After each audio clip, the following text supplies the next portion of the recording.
Yo, what it do? Hey, we know you should saw that fresh new intro. Wasn't that shit sick? Well, we couldn't agree more, guys. Right, we just collaborated with our boy Omar at Sun City Vibes to help create an intro that would take our podcast to the next level. Do you need help with your video editing and content creation to help elevate your business to the next level? Well, Sun City Vibes has you covered without a doubt. Yeah, that's right, guys. Whether it's a logo reveal, a music video, drone footage, or even t-shirt printing, guys, hit up Sun City Vibes for quality work and affordable price. Shit, Omar even made us a sick-ass hat. Look at this. It's a fresh-ass hat. Fresh. Shit's fresh. Fresh. So yeah, guys, go help support those that support us and hit up our boy Omar and tell him Chris and Misa sent you from the podcast and help support a local El Paso business today. Let's go. Yeah. 3, 2, 1. What is up, everyone? Welcome back to another episode of Conversing with Chris and Misa, the podcast. As always, guys, co-host of the podcast, Mr. Misael is here today. Say what's up to the podcast, bro. Yo, what it do? In the producer chair, fresh off a fat old nap, our boy Joe's in the building. Say what's up, Joe. What is up, everybody? Damn, Joe. We have a very special guest for you guys today, episode 157. We have Mr. Dominic Barry in the house. What's up? Mr. Barry here, he's a pro football player, performance trainer, and heavyweight boxer. The guy's an absolute machine. And yeah, dude, he's in the house with us today. If you don't know Dominic, he's an all-around athlete, aspirations to play in the XFL, NFL, maybe even now the WWE. And he also will kick your ass at boxing. So yeah, dude, say what's up to the podcast, man. What don't you do?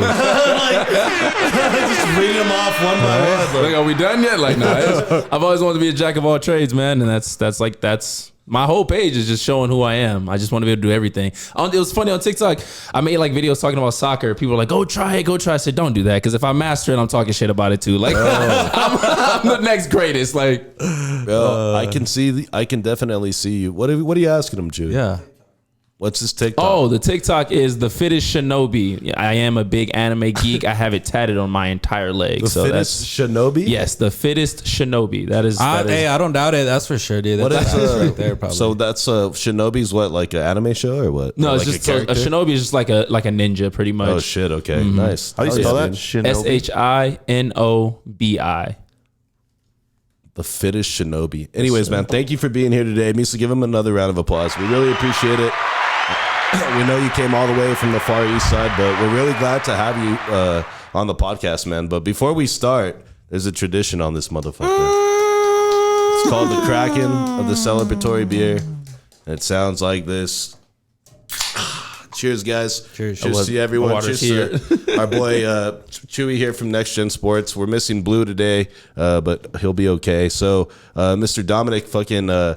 like, tell us like how you got into being like such a fucking athlete, man, because like it really is impressive. Your training videos are crazy. Me and Misa witnessed you in a fight firsthand, and that shit was pretty like impressive as well. Dude, he came out and I was like, dude, who the fuck would fight him? Who's gonna fight that guy? I was afraid I wasn't gonna get matched. I'm not gonna lie to you. Like, But yeah, so like tell the pod a little bit about like how you got into like, you know, like athletics in general.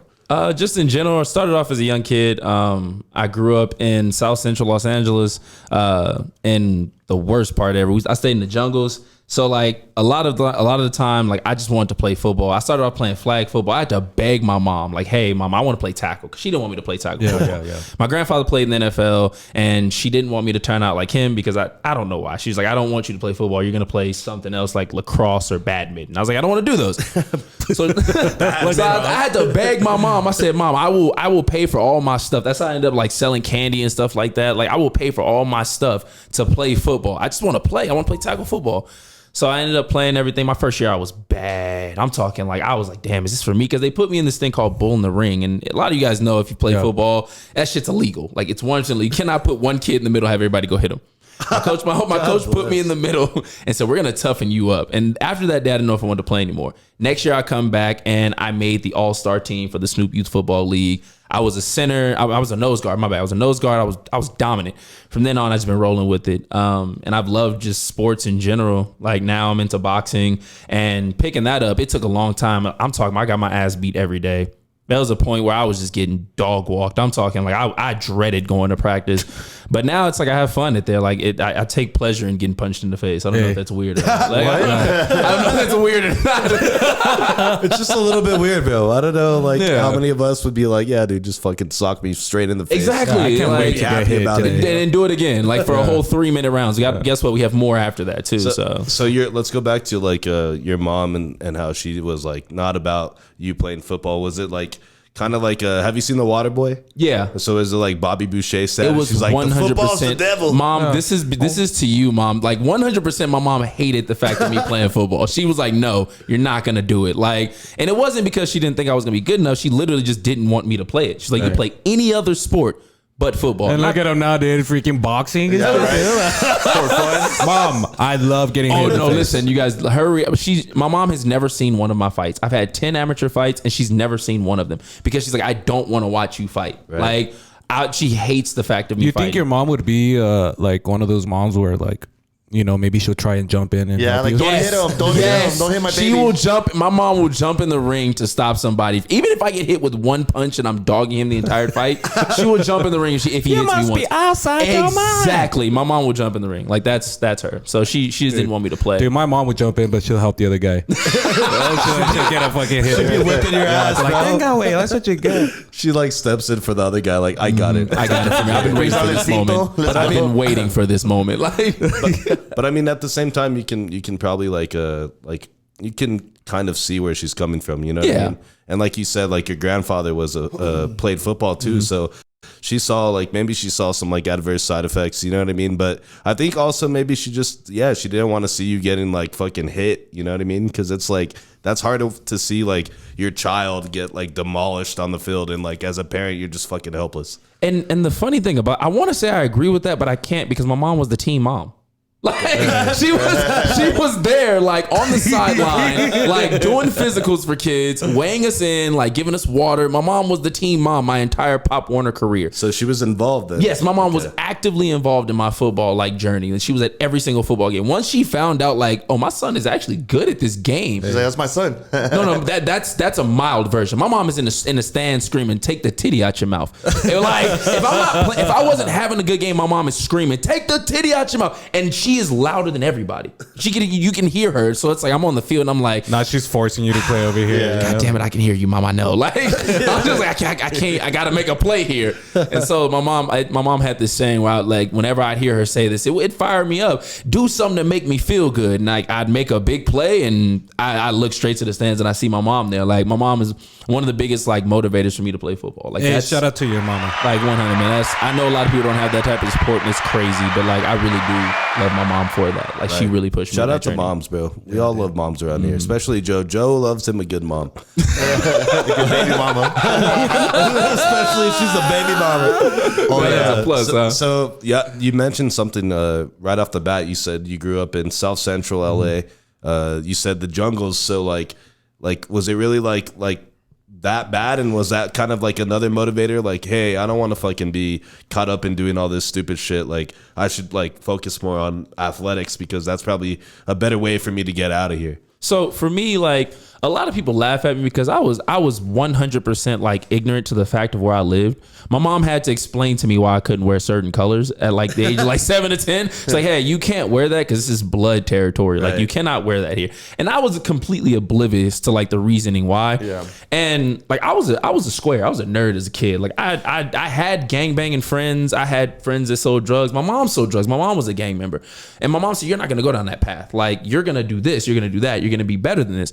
So when I was growing up, like a lot of that, I didn't know until like I got to, I was like 16. I was like, damn, we lived in a really bad area. Like, you made me play at the park down the street. And like there was an incident one time where like it was a gang member. They had pulled up on him. He had his daughter in the car and they sprayed the car, he held his daughter in the wind. Like they killed both of them. Holy shit. That was the moment that we moved from, like that was literally right down the street from my apartment complex. Our apartment complex was like the center for drug addicts. We stayed in the front apartment complex and it was like 2:30 in the morning. The drug addicts are like turning off our lights because they want us to open the gate to get to their plug. Like that's how tough it was. But like I was completely oblivious to all of it. I had no idea where we lived. I thought that we lived in a decent area. I was like, this is a wholesome neighborhood. Like everything's cool. Like, no, There's so many happy people around. There's so here. many. Everybody's sharing needles around here. Wow, you guys are so Fireworks at considerate. night. Amazing. Eco-friendly. We don't need more than one needle. Like, this is amazing. So I really had no idea until I got older that like, and then the cool part is like, it's not like we didn't try to get out. My stepdad worked 3 jobs to take care of us, and he's my step. He came in. My mom has 4 other children besides me. Came in and he took over raising 5 kids that aren't his. He's an amazing man. I love that dude like with everything I have. And once he started driving trucks, we moved from South Central to Moreno Valley because my mom was like, I want my kids to grow up. Especially me, because she knew I was going to get bigger. Like every guy in my family is over 6 feet tall. All of them are football players. Like I have 2 cousins that play in the NFL. Keyshawn Johnson, Michael Thomas, both of them play in the league. So it's like I have the pedigree to get bigger. What? Yeah, I have a That's pedigree. badass, Bro, dude, I got more criminals in my family members. Than Oh no, sorry, I got anything. criminals too. We got both. Johnson and Thomas.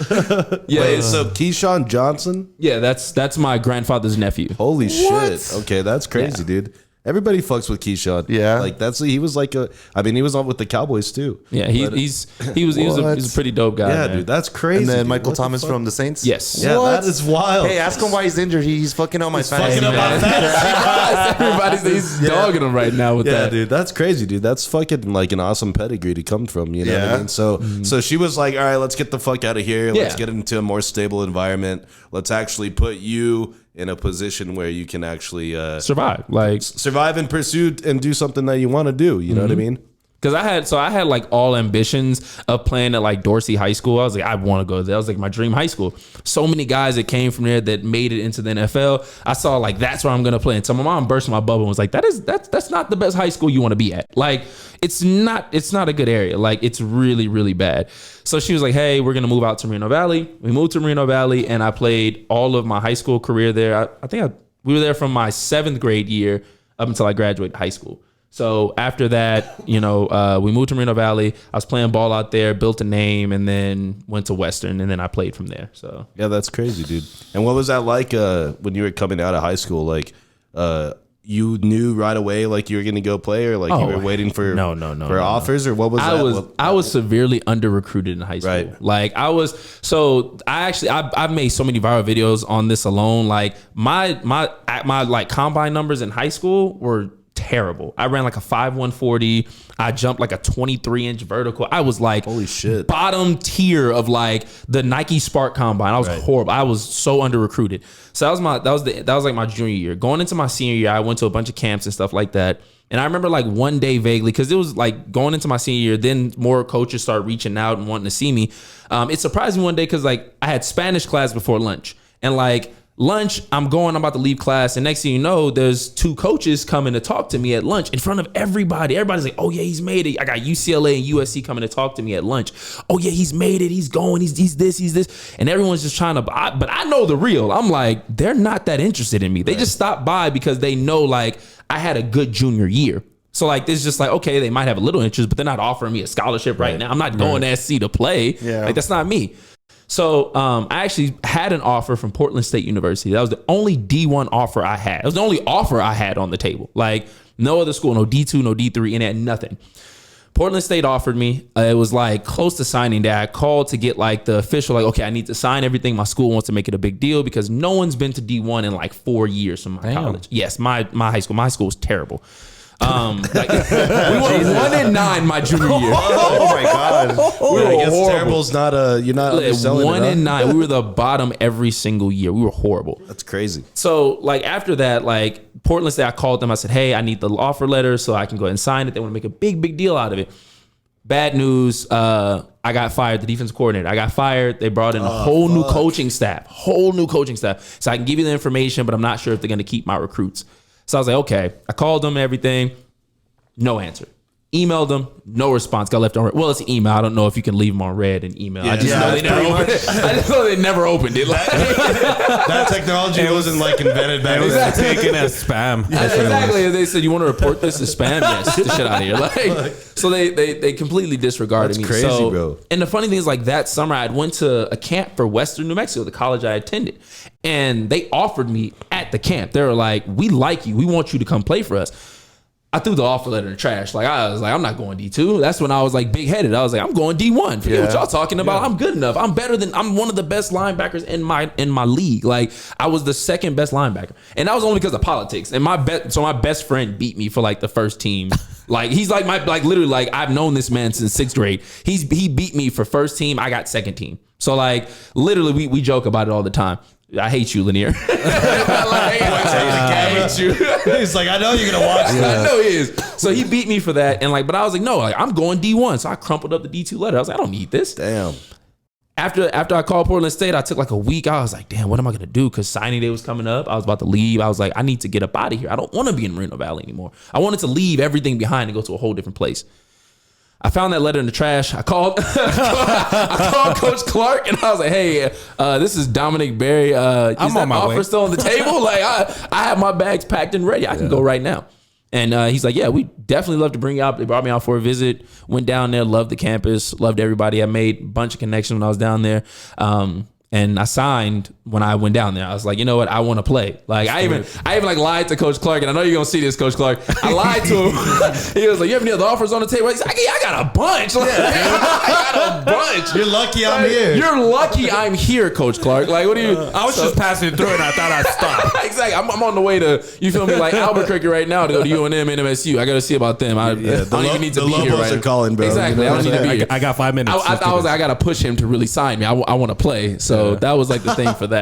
Hey, you got to sell yourself, bro. You got to. So for the people who may not be familiar with like Western New Mexico, where's that at? It's in Silver City, New Mexico. Like that, it is population of like 7,000 people probably. Like and 4,000 to 5,000 go to the school. So it's terrible. Dude, you said Silver City and Joe goes, woof. Like that's rough. No, that's rough. why, you know, rough as fuck. It's not a terrible city. It's just I'm from California, and like that was like we had a lot of players from California because like my coach heavily recruited California. Yeah, he wanted guys from there because he was from there.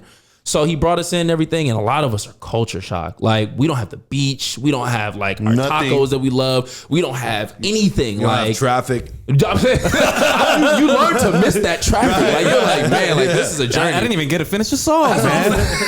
You get to your destination in 3 minutes, and so I'm like, damn, my song was 3 minutes and 9 seconds. I like the ending. So, but yeah, no, you miss a lot, and it's a big culture shock. And for anybody that's going from like a big city to a small school, you're gonna hate every second when you first get there. But like the biggest thing I could tell people on how like I acclimated to it, I became a part of the campus. I had an on-campus job. I was in so many clubs. I played football, like all that stuff. I said I'm not, because at a point I was like, I don't want to be here. Like I called my mom. I said, "Mom, I'm packing my shit and I'm coming home." Right, fuck this. You know, Silver City. I don't want to be here. I wasn't even playing. I was a red shirt, so I had to sit out my first year. So you're just chilling, like I'm just getting beat up all week at practice, getting yelled at by coaches, cussed out. One coach told us, "We don't need none of y'all." That's all the freshmen. Y'all are literally too hype on yourselves. Y'all full of shit, and y'all are not worth the money we're spending on y'all. We can send y'all home today. This is the verbatim. We can send y'all home today, and we can have someone to replace you tomorrow. I said, damn.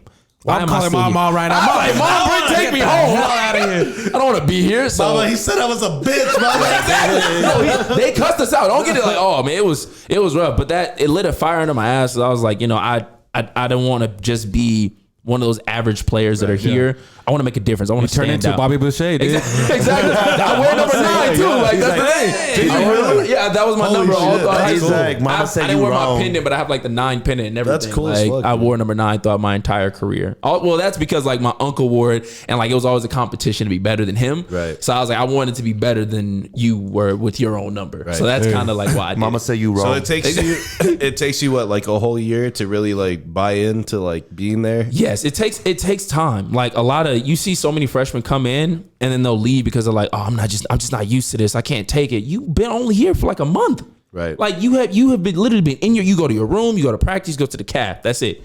You go to class, that's it. But like you don't even go do nothing at campus. Our campus had a lot to offer because I was on the committee like building programs for stuff for people. I'm like, man, there's a lot of funding that we put into everybody in this campus. Y'all can be a part of it, but y'all choose to sit in your rooms. Yeah. So like that's one of the biggest things. Like one of the reasons why they hired me was because I had a direct pipeline to the football team. Get them to come out to the events. That's 150 dudes to come out to the events, be a part of it. Because the more people participate in the events, the more funding they get for the event. So it's like, hey, come out. We need you guys to come do it. And when a lot of guys would come out, they would notice like, damn, this was actually pretty cool. Like this was dope. A lot of dudes have never done a silent disco. I've never done. I was like, what is this? You know what? I've never done one. Never done one. They're pretty cool. It's honestly pretty dope. Like you change like headphones. People are like, hey, what are you listening to? And like you see what people. It's actually a dope thing. Like we got in like the big giant like inflatable balls and played soccer in it. Oh, that was dope. Like That's crazy. It turned into like a giant like macho fest with like the football team. We I could just running into each imagine other like the sneaker noise from like the silent fucking. just the whole time. It's a dope experience. It takes time to acclimate though. Like a lot of people don't understand that. It's like they think they're gonna get there and automatically love the campus. Like no, everything they put on with your recruiting visit, it's not gonna be there when you go. It's completely different. Yeah, they're fucking running a sales pitch to you. You know what I mean? And then once you're there day to day, like shit's different. Because I'm not gonna lie, when I went on my recruiting visit to Western, I seen a few females. I was like, hey, you are fine. Who are you? Like, who are you? And then when I got there, I was like, hey, where'd she go? Like, is she not here no She's more? a paid actor, bro. Like she's not here anymore. She Like, got on a plane from California and fucking flew over there. They for just that flew shit. them out. That's the recruiting scheme that they get you guys Yeah, with. They dude. bring in some really cute women, and then they know young guys are gonna come like, damn, she's fine. Right. You I'm never gonna get a number again, bro. Yeah. You're never gonna from see there. it again, bro. And then they realize they're in Silver City. And they're Exactly. like, It's like all the facade just goes away. So Yeah, dude, but that's crazy. But it also speaks to like your testament to like want to stay there. You know what I mean? And work through it, even when you're like, fuck this place. Like I'm getting my ass chewed every day. Like at least you're like, you realize like, dude, if I stick it out, all I have to do is stick it out. And then after the redshirt year, that's when you actually got to play. Yes. And then shit kind of starts taking off, right? well, so I've been through so many like trials in football. It's crazy. Like I've been through stuff in football most people would have gave up on. So like after my redshirt year, I took the senior spot as the outside linebacker. He was pissed. I took his spot. He was mad as He fuck. was livid. So I had I had a phenomenal spring ball and a phenomenal fall camp. My coach was like, hey, you are on track for like an all conference type year. Like you're having, like I'm dog walking seniors as a sophomore. So first game comes around and I get straight embarrassed. I was like, listen, See you later, bro. my first play, I lined up. My first play of college football was Lined up so offside? crazy. Just kidding. I lined up and I'm like, I get the call from the sideline. I'm sitting there, I'm going through my progression in my head. And like I look and everything just goes blank. I'm like, oh shit. And I look up and the running back is just laid down on the floor. I'm like, is the play over? The hell just happened? Like that was my first blacked ever. out? It was so everything happened so fast. I was so nervous. Like University of San Diego was packed. They had everybody there. And it was loud. I've never played under that many people watching before. And I had stage fright. I literally blacked out like during the play. And I was like, oh shit. You should see Dominic's just like, I was like, and on the way down tackles the guy. I got a stat. We were watching the film and we were watching it in film. And my coach was like, what are you doing? I said, I'm real with you, coach. I don't remember that play at I don't know all. what the hell happened. I don't know what happened that play at all. I can't even tell you. Oh, dude, it's even more and more like the water boy, you know, and Yeah. like water sucks, and he just goes into a trance. He blacks out, you know. It's crazy. So, but after that game, I got pulled because I had missed 3 sacks that game. I came clean on like 3 blitzes, missed 3 sacks. Quarterback shook me so crazy. Like my friends still make fun of me today for it. shooketh. Listen, Like, shook it like shooketh. it's an understatement. He Broke your broke ankles? me off something crazy in the backfield 3 times. Like 3 times. 3 times. I missed 3 sacks. I ended that game with like 3 tackles and 1 sack. That's all I had because I finally caught him like on a play. Yeah. So my coaches then they have a meeting with me like, hey, you're not performing what we wanted you to do. At least, and they were real with me. They were like, hey, you don't suck, but you're not performing how we expected. Like you're not the worst, but you're not the best right now. We thought you were better. Exactly. My So bad. then we switched defenses because they were like, hey, we need to start utilizing you in a different way. But they really put me as 3rd string. I went from 1st string, like outside linebacker, to 3rd string inside linebacker. So once I made that switch, I was like battling, like trying to get the backup spot. There was like 3 games consecutively I didn't play. I traveled all the way from Silver City, New Mexico to Nebraska to Jesus. sit the bench. It was snowing. Fuck. It was snowing. I'm like, man, it is freezing cold. So I'm from St. Louis, Missouri, right? I was born there, and I'm used to the snow. But I hadn't been there since I was like 4, so I don't remember what it was like. I'm like, yo, it's freezing right now. Hell is this? What the hell's dropping right now? Is it raining? I was like, why is it not coming down fast enough? So I sat the bench that year. So then coming into the next year, I literally I dedicated so much time to learning the plays and understanding my role in the defense because I was like, I'm not sitting the bench anymore. I like I said, I refuse to be just an average player. I didn't want to be that guy that everyone looks at like, oh yeah, he's been here and he's just like, he's okay. You know, I wanted to be that guy where everybody's like, no, that's the dude on the defense right there. Exactly, that's him. Like That's Bobby Boucher we got a scheme for him. Like you have to be aware of where he's on the field. So after that year, it's 2:00 in the morning. We got practice at 7. I'm on the phone with my coach. Hey, what do we do on weak bullet match? Like I don't remember. He's like, Dom, go to bed. No. Tell me what we do. Tell me what we do. Like I want to know. So I dedicated a lot of time to just really getting the playbook down and wanting to play. So then after that year, I had a phenomenal year. I led the team in tackles, and then it was just from there, it was just up, and I just kept going up, and up. So sophomore, junior, and senior, I led us in tackles. Junior and senior, I was ranked like one of the top linebackers in the nation. Senior year, I was an All-American. So Damn, that's crazy. All-American. D2 All-American. Western New Mexico. That's wild, bro. But I like how you said that. You realize I need to understand my role within the defense and really fucking learn this shit because that's ultimately what helped you become a better player. Yes. You know, and hands down that you didn't even quit, man. Because I'm sure so many players have been in that position. So many have folded. From being moved like that to third string. Man, they'd be like, all right, I'm out. I had a long time period where I blamed the coaches, where it was like, nah, they just hate me. They just want to replace me. You know, they're done with me. And I was like, nah, suck it the hell up and figure it out. I can't blame the coaches for protecting their job. They got to get paid. And me not making plays is taking out their paycheck. So I was like, I got to do what I got to do to get better. And I said, you know what? I'm going to sit down. I'm going to try and learn this. I'm going to try and figure it out. And like I said, I was up. I'm going to get you that back, coach. Exactly. I'm going to get it for you. So I was spending time in meeting rooms. I'm calling meetings with my coaches. Hey, can we sit down today? I don't have class right now. I don't have work. I need to try and figure this out. I need you to help explain this to me so I can fully. And I got to the point to where I'm making calls. My senior year, I'm making the calls. You're reading the defense. Yeah, hey, coach, we need to run this. We running this. My coach gave me so much leeway as a senior, when we go against hurry up offenses, and it's hey, we can't see the call because he would give us the call from the sideline. I had the leeway to make a call, and I did that so many times. So it's off of what I saw, I could make the call. I made the checks. I did things like that. People were like, oh, no, bro. The incoming freshman, my senior, my best friend, my dude is hilarious. He came in, same situation as me, was like, yeah, I'm going to play. He came from D1, though. That's the funny thing. He came from D1 thinking he was going to start at a D2 is the funniest thing. He literally broke down in front of us because he was like, man, I don't know why I'm not playing. I came from D1. I'm so good. I said, because you don't know the system. Don't worry. You're just like me. He said, no, bull, you came in playing. I said, bro, I redshirted my freshman year. I didn't play the second year after that. I'm dipped. No, I know exactly where you've been. So it's it got to a point where I was able to explain to people the drive it takes to get there. And a lot of guys, I built a lot of good relationships because of it. And I'm really thankful for it. What was your most memorable game while you were playing at Western New Mexico?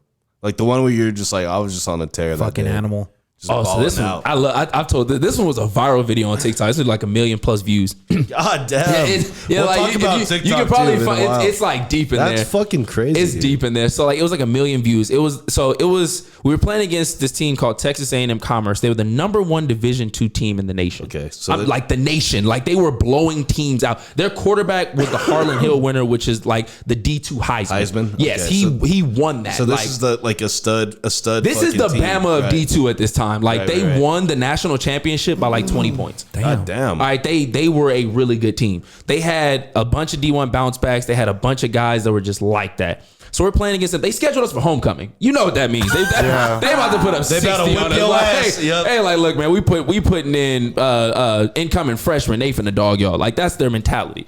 So we get in and everything. And we get there, we're warming up, and one of my teammates, who he was having a pretty good year too, he was like, hey, there's an NFL scout here, there's a Ram scout here. Hopefully he's here to see me. I was like, bro, let's be real, he's not here to see none of us. He's here to see that quarterback that's over there slinging that ball 60+ times a game. That's what he's here to see. So I go about my business. We getting ready to play. First quarter, I get a sack. All right, I'm like, all right, cool. Like I'm playing well. I get another tackle for loss, another tackle. Like I'm making plays when we got blew out 56 to 12. Like we got blew the hell out like bad. But I hit that quarterback more times than he's been hit the entire season. I hit him 5 times that game. I had 2.5 sacks. I was going crazy. After the game, we're shaking hands and stuff. My coach pulled me out at the end of the third. He's like, "You're done. We have 5 more games left. Can't risk it. No need to get you injured." Yeah. Like and I was pissed because I'm a competitor. I'm like, "No, I want to play to the end of the whistle. Put me in, coach. Exactly, man. Like put me in." And a little selfishness. I wanted to run up my stats. I'm not gonna lie to you. I need more stats. Like I need to bid for All American. He's like, you want to win? Put Booby. You want to in, win, baby." but booey. I'm about to shine.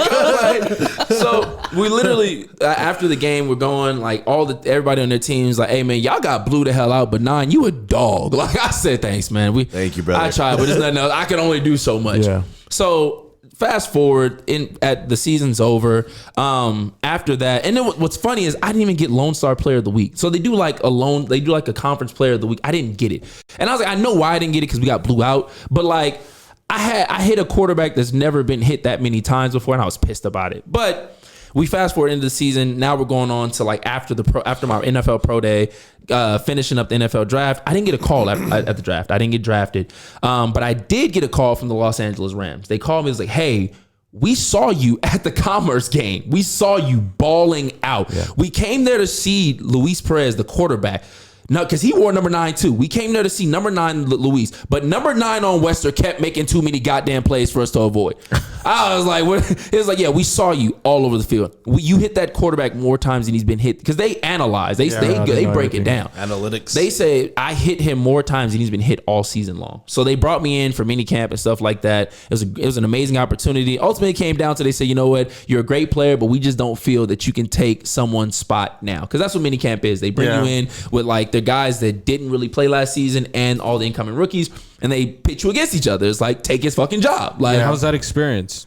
That was tough. Nerve-wracking. That's like some gladiator shit. This confidence you see here, I did not have it when I went there. I'm gonna be real. I was not the same person I am now. I was nervous. Like a lot of the time I was like, hey man, like I'm just happy I'm fucking here. Like I didn't expect it. When I went undrafted, I was like, my career is over. Like, what was your size during this time? At that time I was like 240 pounds. I was big, man. Like that's crazy. And like, but look at him. Dude. I mean, but this dude's 6 feet, so and he's all it's 240 pounds of muscle, bro. I was like, 240, man. I was That's like crazy. And they like I said, it was just that experience was amazing, and it was surreal and it was amazing at the same time, and it was also like humbling too because it made me realize like where I need to step up as far as confidence. And that's why I am the way I am. That's why I blow up so much on social media, because I speak confident. I'm like, nah, man, I'm not shy when I walk in a room anymore. Like my presence is known when I get there now. Like that's how I feel when I show up to things, because I learned from that experience. Like I need to make myself known. I got to stand out, be myself. Do you see a big physical difference like with the players during that camp? Oh, like he's running with the big dogs, freaks bro. of nature, man. I'm be real with y'all. Like, if you think like, so if you go and just go to like a regular like local flag football game, and you're like, oh, this dude's really good, he will get dog walked by somebody who doesn't even play in the NFL that had an opportunity. Right. Like these dudes are freaks, man. Like I've seen dudes that was like 6'6", 250, running 4.5s, like 4.4s, moving. And they're but like, I'm like, yo, where did they create you at? Like, What did they feed you, bro? Where did where did they make you? They made you in a lab. Right? did you come from, dude? Like it's crazy how big they are at that level. Like that was one of the biggest eye openers too. Was like, damn, these dudes are giants. Like, and a lot of them are skilled. Like they're not just big and can like very run athletic. They're very skilled in what they do. So it's like it's crazy. You can see all different walks of life when you go to things like that. And then after that, dude, so like after that is when you kind of went like with the XFL, or like how did you get into that? So after that, I went to the Alliance of American Football. That was a whole nother league they had where it was like it was pretty much the XFL, but it's a different name. Right. And like I got drafted to them. Michael Vick was our offensive coordinator. It was dope. Shit. I got to meet him. That's cool. Yeah, Michael Vick was our offensive coordinator. I was that was dope. And like all the coaches were literally fresh out of the NFL. They had just been like, either fired, they moved on from that experience, and like they're trying to get back in. So the same way that the players are trying to get back to the NFL, so the coaches were trying to get back to the NFL. So this was like their first. This wasn't their first time coaching. So like for me, I was like, it's like I said, it was still that whole thing of like, I'm just happy to be here because these coaches feel like my ability is suited enough. They drafted me. Right, to have you there. Like I got drafted over dudes that played one of my friends, he plays in the NFL. He played in the NFL, who's drafted to the NFL. I got drafted over him. Like, I was like, bro, this is insane. Do y'all think I'm really that good? So like, it was another one of those moments where I didn't have like the true confidence. Like, nah, like you are that man. Like that's you. So it was one of those things where I made it to training camp and the playbook, it stunned me too much. I was like, I can't figure it out. And like, I had a little bit of time. I came from D2. And when you're a D2 guy coming into that situation, you got to be ready now, like right now. You don't have time to get ready. You don't have time to build. You don't have time to grow. You have to be ready to play now. That's one of the bad things about being a small school guy is like when you get your next level opportunity, you got to be ready to go at that moment. You can't. Yeah, nobody waits on you. You know what I mean? You don't get a pass because that's what happens. Like, you know, if you go high in the draft, you know what I mean? Like a first round quarterback, they'll give him like 3 years. You got time. Yeah, they'll give him 3 years, say, hey, he needs time to develop. But in your situation, your scenario, it's kind of the opposite. Right. I got to be ready right now. And then you mentioned like, dude, I can only imagine trying to learn a fucking playbook like that. Yep. Dude. Like, what the fuck? My daughter was being born and I was trying to learn the playbook. He's on the delivery room. Like literally, I think so it'd be yesterday. What is it? 2 or 3, maybe 3 years ago. I think it was 2 years ago. Right. Yesterday, happy birthday to your daughter. Yeah, it's my daughter's happy 4th birthday to today. yourself. Hey, my birthday was on December 1st. Big 28. I'm not 37. I'm still a nephew. 36. Yeah, someone said I'm 36 on TikTok. You're wrong for that. I don't like you. Don't do that. Don't do that. I'm still a nephew, man. I'm not an uncle just yet. I'm still a nephew. But you know, it's at this time, like I was literally on the phone while on the phone, playbooks right here, like, hey, show me. My mom is like terrible at recording, by the way, when it comes to, because they said she can record because I wasn't there, and my mom is terrible at recording. She's like holding the phone like this, and I'm trying to like see the baby being born. I'm like, Mom, put the camera on the baby. Like, I don't want to see you. So she, you know, I finally got to see my baby girl being born, and then like the coach was like, yeah, you can go home. I said, I'm not going home. I gotta feed my baby. I gotta make it here. Right. This is my paycheck here. This is like the reason why I'm here. So she understands. So I wasn't there for my first daughter being born, and it hurt, but I mean, at the end of the day, it was something I was chasing to try and better. Small her sacrifice. life. Yeah, exactly. So at least you'll go and be like, well, what could have happened, or I wish I would have done it. Exactly. Like that, you know? So. Yeah, dude, that's wild, man. But that shows your level of commitment too. At the same time, like I'm insane when it comes to like chasing something. Right. Like when I would be like registered clinically insane because I'm so hell bent on something that I want to do. It's he gets that tunnel vision and he blacks out. Whoa, what? Like right now, like the WWE, they told me, they said we need. The WWE told me, they said, hey, you know, we need you to get back up to like 230. I've been eating so much food, like I'm tired of seeing food right now because I have to gain like 30 pounds. I'm like, God damn. So I'm so like hell bent on something, like it's sickening at times. How's that process of like trying to gain, especially like 30 pounds? And it's not, and I'm sure it's not like you just go and like eat whatever the hell you want. Like you have because I can't be like fluffy at 230. I got to be like a stacked and yoked 230. Like I have, I just posted like an Instagram, like on my TikTok today, like what I look like at 230 versus like 195, and I was like, bruh, like this is, I got to get back to this, and that's gonna take time. It's gonna take like 3 months, and luckily that's when the next thing is in the next 3 months. So I was like, that's perfect timing for me. So how does the WWE approach you? Like, how do they even like find out about you? So it was hilarious. So shout out to Misfit and Rubik's East. You guys got me the attention of the WWE. They literally messaged me after seeing the video that I posted of the fight when I fought him at Rubik's, and they were just like, "Hey, this is amazing. We see you as a great athlete. We want to bring you." I think I have the DM still actually. They're like, "We want to bring you out. We want to see what you can do." This guy, look at Chewy. Chewy's got a raging boner right now. He's on rage, absolutely rock hard. He got wet right now. So like this is, here it is right here. So this is the DM they sent me. They're like, yeah, you know, we see your athletic ability. We want to see what you can do. Holy shit. We want to bring you out. And I thought it was fake at first. I was like, what? I'm not even on y'all radar. Who are, like, why do y'all think? Because I didn't watch WWE growing up. I didn't. You left them on red, bro. Imagine like, Damn. but you know, so like they contacted me and I was like, I don't even watch WWE. Like, why do you guys want Holy me? shit, dude. This is fucking crazy, dude. Let me see it. It was that shit was insane. Be careful like, with the phone. it was insane when they sent me that, because then it was just like, well, what's the next steps? Like, they called me, we sat down for like a 30-minute interview, and they were like, yeah, you know, we see that, you know, you played in the NFL, you did the Alliance, you're now doing the XFL draft. You're exactly what we're looking for when it comes to this whole new scheme of like who we're trying to recruit for the WWE. So I was like, I mean, okay, so what do you guys want to know? So they said, just run us through your backstory. Tell us who you are. And at the end of the conversation, they pretty much, there's like, yeah, you know, we love your personality. Like, we love who you are as a person. We're going to see about bringing you out for the showcase, the tryout here in the end of November to December. But they asked me the one question that fucked me.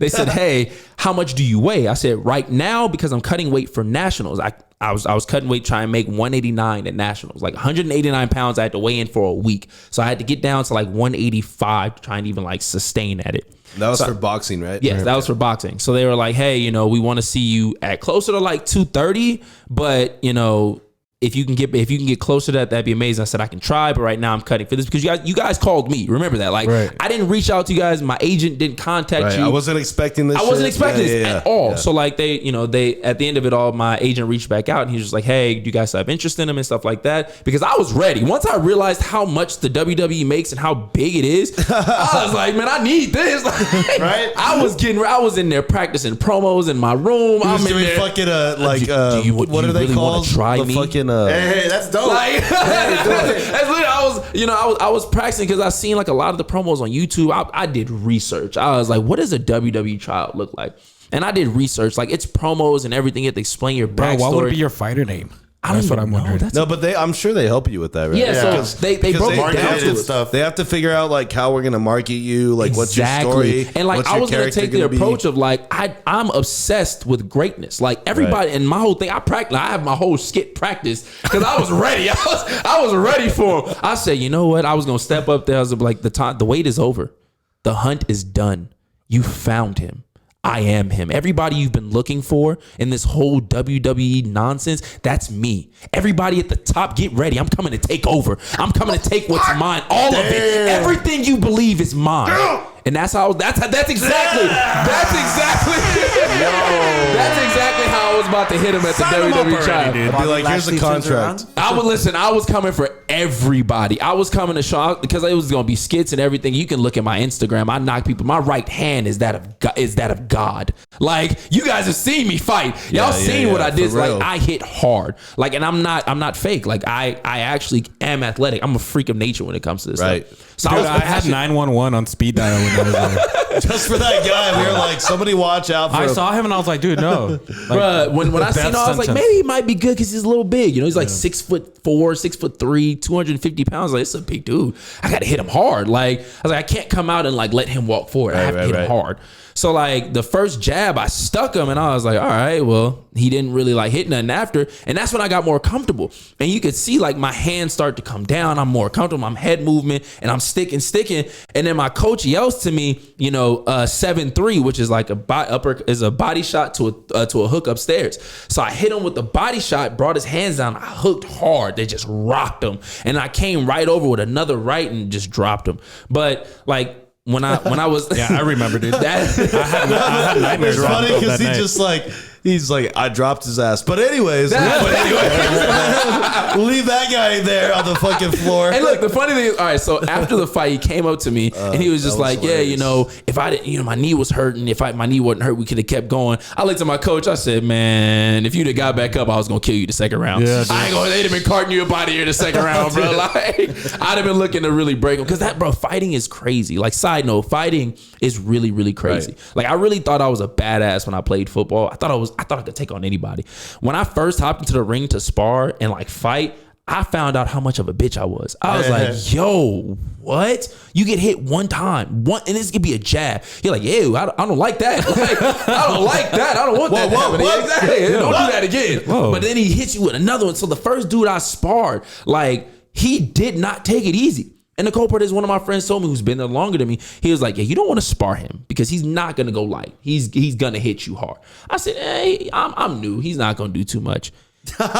Dude, Jesus, look at how Bro, heavy that is. bro Dude, started share that, breaking dog. me, man. Like, so this dude I had just sparred this past week. He came in on Monday, right? He's fought Olympic. Has over 300 amateur fights at I think 185. God Is bless. that DJ Bond's? He I think he coaches over at 10th Planet, I think it is. I can't remember what, but he's actually like, he's really good. Cuban fighter, walks on that lead foot and just hits. Like, he can bang. So he comes in the gym the first day and like, he hurt me like in front of my entire gym, stopped me in the third round. I'm talking about like dazed me, almost dropped me. My whole gym my friend is looking like, Are you okay there, buddy? yeah, exactly. He needs some milk. They said I had to wait a few days to like laugh about it, Dom, but you was getting your ass whooped. I said, I know, right? He was dogging me. They're like, we didn't want to say nothing. Exactly. We didn't want to say much, but he was working your shit. That's crazy, That whole day I went home and I was pissed. I was like, nobody talked to me. My kids, I barely even talked to them. I was like, look, I don't want it. I'm mad because I got my ass beat, man. Yeah, right. I thoroughly got my ass whooped. So then Tuesday comes, I spar another guy. I took a little bit of anger out on him. Then Wednesday comes, I'm going in thinking I was about to get a regular workout in. He's there. I'm like, oh shit, what's happening right now? That's good. My coach's like, you're sparring today. I said, what? This is not something you tell me when I walk. I gotta wake up knowing I'm sparring because that's a fight. You're going to fight somebody. So then he finally, I'm lacing up and everything, and I'm like, you know what? It's not gonna happen again. He's not about to do that again. Like, fuck that. I'm about to get in there and work. Get in there, and I said, he hit me with one good one. I came right back. Bing, bing, bing. I said, oh yeah, now we working. 3 rounds, actually 4 rounds. 4 rounds of hard work. I hurt him. He hurt me. He still hits. He hits hard. But like, my coach literally came up to me and was like, hey man, you gave me goosebumps on that because in less than 48 hours, you got your ass whooped and you came back and you start battling. This was the best I've ever seen you spar or fight in the entire 2 years that you've been fighting.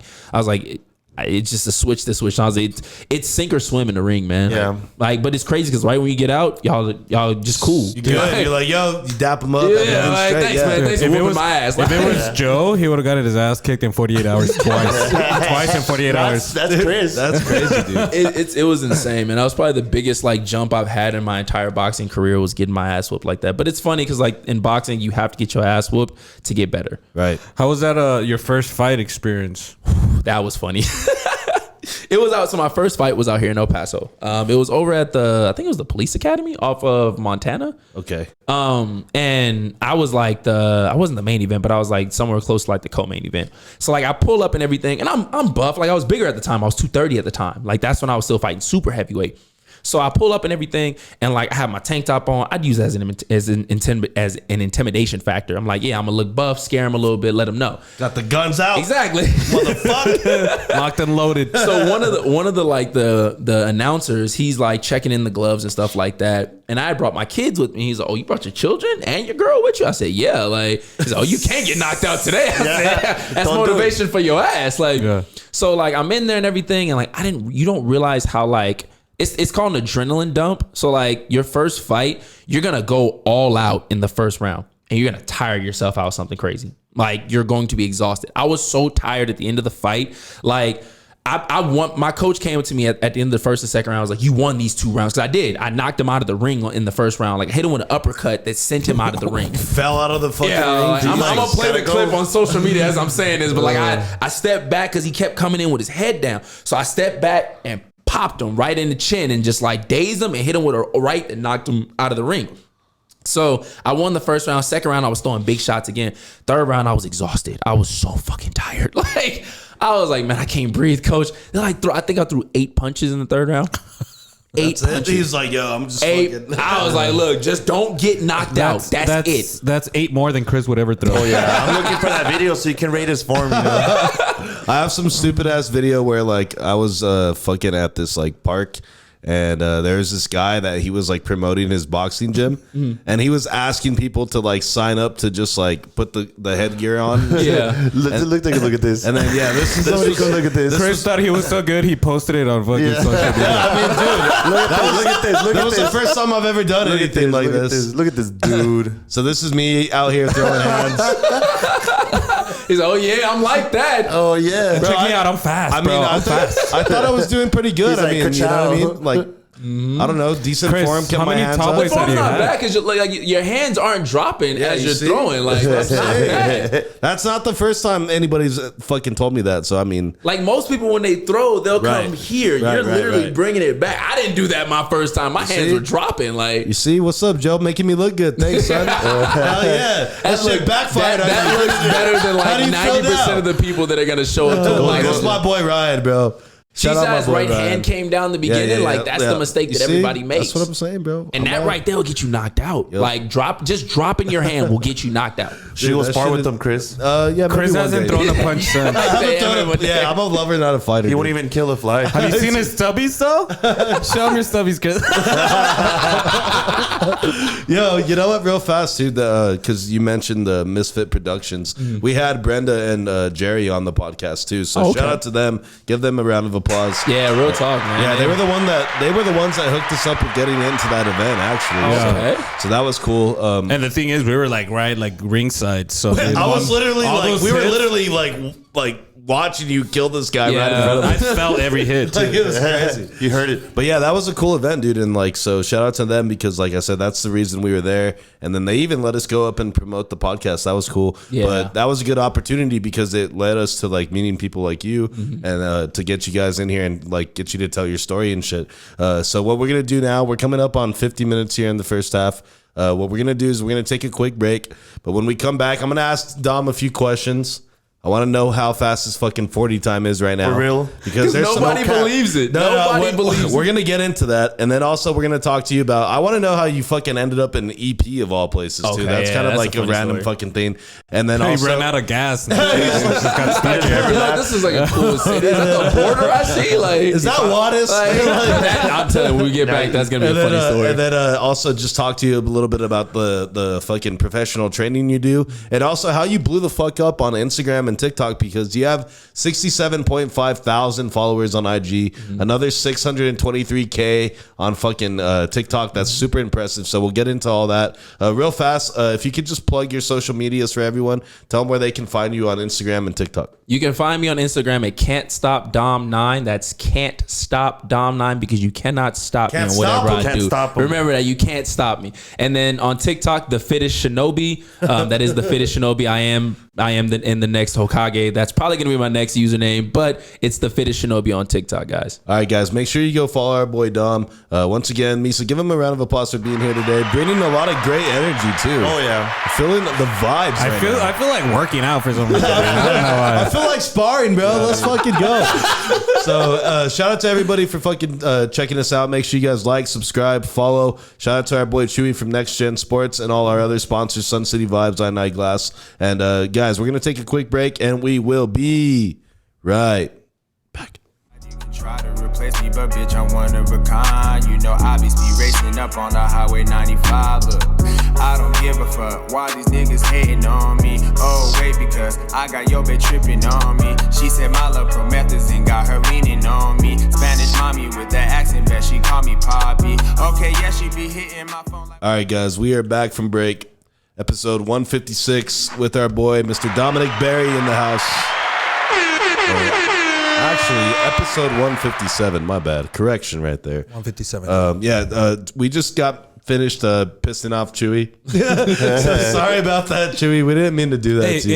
hey, with all fairness, you're the one that started this conversation. Yeah, this is all your fault. Yeah. So I know we pissed you off, but it's your fault that you're pissed off now. So how about that? But anyways, That was a bold question. I'm not gonna lie. give Chewy a round of applause. Yeah. Dude. Shout out our boy Chewy. No, all right. Next He Gen didn't want it. He Sports. didn't want it. Look at him. We love you, dude. Yesterday, okay, so check this out, dude, real fast. Yesterday, we actually were on a podcast for somebody else, like our first time being on another podcast. And it was Far East, like fucking Dude. George Dieter. Far as Jeez. fuck, dude. Okay, yeah. And we had to go over there at like 5:30, so the traffic is asshole, and it's just fucking far as fuck. So we get there, we do the podcast, everything's going good, fucking whatever. We finish, and then we go out, and Chewy had left his fucking lights on in the car the whole time. So we walk out to a dead battery. Yeah. And It's in the back, huh? It's in the back. No. His battery was in the front, but it was just like the worst, like fucking, like, God damn it. Like now we're stuck 45 minutes on the other side of town. Oh, he drove? Yeah, Chewy Oh, drove. shit. But yeah, but Chewy redeemed himself, and we got the battery jumped, and yeah, here we are. So shout out to Chewy. Give him another round of applause. No, he don't want it. He still don't want Give him it. the booze. Give him the booze. Still mad, dude. Hey, don't be mad, dude. Anyways, so Mr. Dom, I know we talked before off the podcast. You were saying this is your first actual podcast interview. How are you feeling the vibes, bro? It's amazing, honestly. Like, I'm usually good with like really just meeting the flow with people, vibing with everybody. But you guys are amazing. This is a great experience. I really didn't expect it to be this dope. This is hilarious to me. Hey, there you go. Yeah, Chris is just softening you up right now because we're gonna get down to the nitty gritty. yeah, we're gonna start asking you some weird real shit, bro. questions, Yeah, like- yeah. We asked the real podcast or the real questions on this podcast. One of the last guests, I asked him if he had ever been in love, and he just laughed at me. Dude, this is a professional MLB player. Oh yeah. But I mean, I cared about his love life, like I really did. You know, I was Gotta just get down to it all. like- We have to know it all. You know, yeah. Like how do you expect me to call him like my friend if I don't know about his love life? That's you a know? fact. That's a fact right there. So Jesus. before we get into the professional training, we kind of were talking like, how the fuck did you even end up in El Paso? Because like I still have it in your story, like heard the part where like El Paso comes into play, and I was wondering that because it seems like you're here now. We met you here when like we were at the event at Rubik's. So how did that happen? So after the whole Rams thing where they had told me, hey, we just don't feel like you're, you know, what we're looking for right now. You can't take anybody's spot. I was staying in California. California is extremely expensive. If you guys didn't know, California is crazy. Right now, like at its highest, gas was like $7. It's like 240 something down the I'm street. like, what? My mom came to visit. It was like $239 at the time. She was like, I need to move out here. I said, yes, you do. Like it's crazy expensive in California. So like I was like, I can't afford to live here. Like I just can't. And my girl at the time, she was working as well, but her job wasn't making enough to cover the rent as well, and I had to get a job as well. What was your rent like? So the rent for us was $1,700 for Jesus. a 2-bedroom apartment in like not even the best area. Like we had roaches in our apartment. I was fuck. like, Oh, yo, gosh. like I'm waking up in the middle of the night to get water, and we're clean. Like we literally clean all the Right, time. right. But the entire apartment complex was just infested infested with with them. roaches. Yeah. So like I'm waking up, my dog's water dish. You move it, they scurry like 50 of them. I'm like, yo, that's Jones was running everywhere. man, I had on boots every time I woke up, and I was just killing roaches in the middle of the night. That's your night workout. That's the word. My neighbors downstairs, they heard me stomping every single night because I was like, bro, I'm waking up at 2:00 in the morning to get water, and the roaches are there with You're me. like, I'm exterminating. They're waiting on you. Mind your Man, fucking business. I had to keep food like wrapped up. Right. Like if anything was left open, you're throwing it away by in the morning because it's infested with roaches. Yo, I was that's like, crazy, bro. and we paid $1,700 a month for that. Like, and we weren't even in LA. We were in Riverside. I was like, yo, like this is Riverside. insane. Like, it's still this expensive out here. So we were staying there and everything. She was working at the time. She was working for this like auto parts company. She was an accountant there. And then once I got cut, I had to get a job. So I would start working as like a mentor for young kids that were trying to pretty much like make better their situations. So once we realized, hey, we don't want to keep living paycheck to paycheck, we then moved out here to El Paso because we had my daughter at the time. It was like, hey, like we can't raise a child out here on this money that we're making. So we moved to El Paso and everything. We stayed with her father for like the first 6 months until I got a job because she came in with a job. She works at Western Tech with her mother. Like she's a teacher there. So, okay. so then, So she was from El Paso? yeah, she was from El Paso. okay. We met Cool. in college. All right, So she works at Western Tech right now as an accounting professor. She's about to get her doctorates. And she had that job. I didn't have a job. So I'm just staying in her father's house, like not paying rent. I'm making sure I clean up all the time. Because as a man, I'm like, I can't just stay in another man's just stay in home there. and not contribute anything. Yeah. That's weird to me. So I was like, I need to do something. So I finally got a job working for El Paso Parks and Recreation. And I was working at like multiple different sites out here. A lot of it was at Marty Robin and stuff like that. And then the main base I was at was like I think it was like downtown. I forget the name of it. I always forget the name. So then I was working there, and I was making like minimum. I was making terrible money. I'm not gonna lie to you. El Paso does not pay well. I was like, bro, what is this? Like, yes, the rent's cheap. Our rent wasn't that expensive, but like, it was still like, you guys aren't paying me anything. Right. So when I got a new job, I started working in Las Cruces, and I was working for Las Cruces Parks and Recreation. That one was like double the money I was making.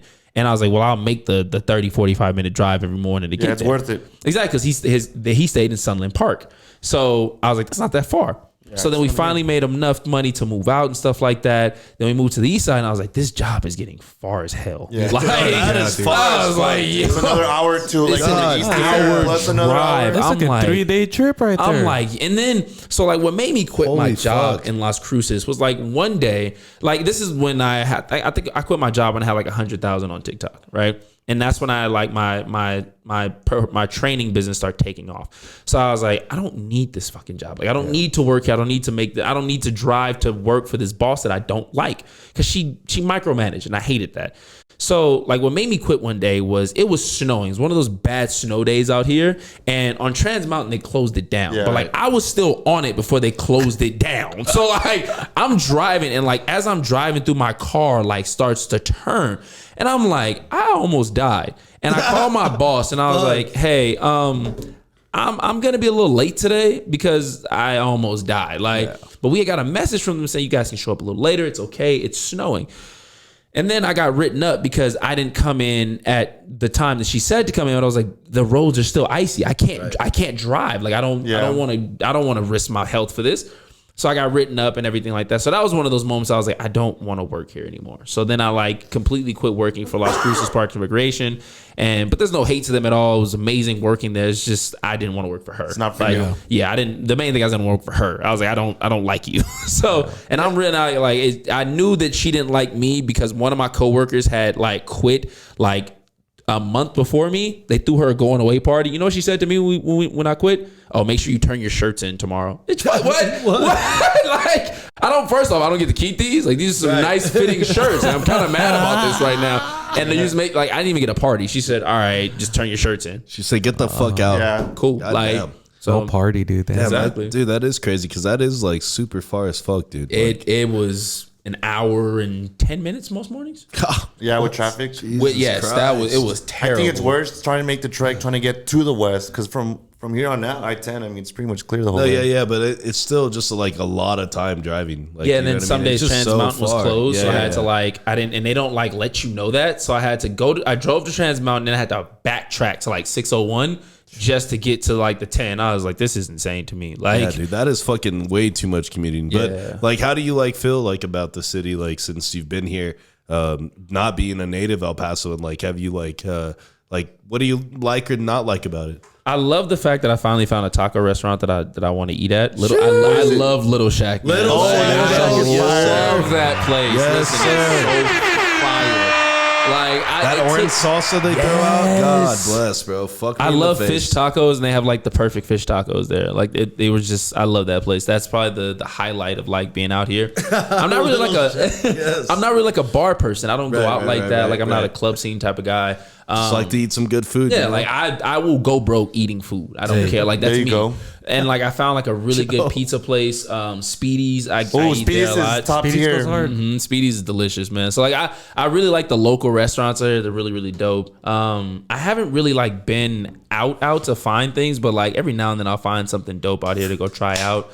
But I look, the city's dope. Like it's not too much I don't like. I mean, I don't like the fact that it's not California, of course. There's like there's no amusement park out here like that except what's it called? Western Playland. Western Playland. Hey, they just bought it out, so they're gonna be remodeling that. That's not a fucking like gonna get worse, though, dude. It's just it's not. They're just gonna add a flea market to it, dude. That's what they're gonna do. But yeah, that's one of the. It's just it doesn't have the big city feel. Of course, I mean to me, I feel like El Paso is like a big city just broken up into 4 different sections. That's just what it is. Yeah. So, I mean, we're close to 1 million people now. yeah, it's like the west side, the east side, the northeast. Like everything is just broken Lower up. Valley. If Fort Bliss didn't separate everything, this would be a giant city. Like, and it's crazy. So, Yeah, it's like right like in the middle of like the east and the mountain. That's Exactly. crazy, dude. Well, the good thing is we have dispensaries now in the area. That wasn't always the case. But you were telling us you got violently fucking high one time. man. He's like, man. Some of you guys didn't know. They asked me, "Like, are you 420 friendly?" I said, "I don't do it, but I don't judge anyone that does it. You guys do your thing."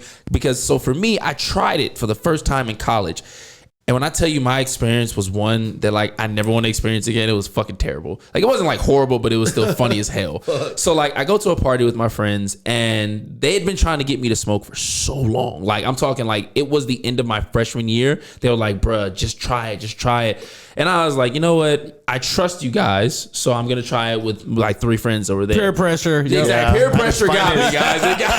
Peer pressure got me. You signed that I'm not dare. perfect. Like peer pressure got me. Dare you did not work. Yeah. You failed me. So like It never was gonna work ever. at all. Fucking dare. So like I'm sitting there and like so they pull out the bong, right? And God, that's exactly your first that's mistake. number one. Mistake number 1.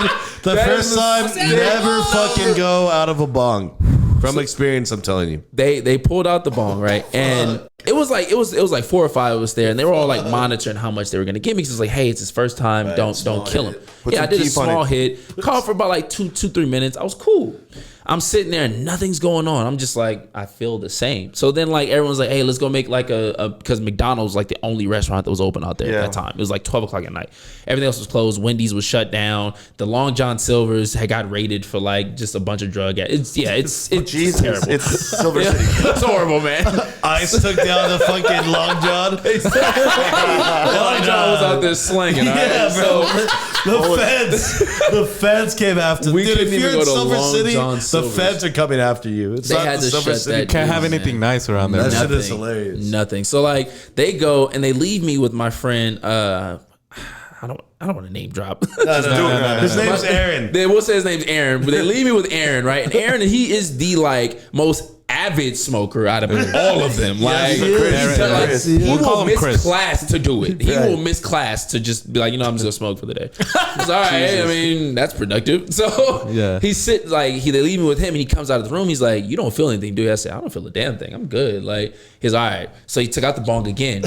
I couldn't see through it how much he milked it. Like it was so thick you could cut through the fog in that bitch. So like I take a big rip out. I'm coughing for 45 minutes nonstop. Yeah, you're gone. I was having a convert. Like I didn't even know when everybody got back. I was just sitting on the couch and I was like, when the fuck did y'all get here? It went from me and Aaron to like 17 people. I was like, where did y'all come from? Oh shit. So like I'm just sitting there, and then like out of nowhere, like an otter pop ended up in my hand, and I'm like, who am I talking to? It was one of the dude's rooms, and he apparently been talking to me for like 30 minutes. 30 minutes. Yeah. And I was just like, you're right. And it was his otter pops I was eating. He didn't know. I'm like, yeah, all right. That's cool, man. Yeah. That's cool, man. That's cool, bro.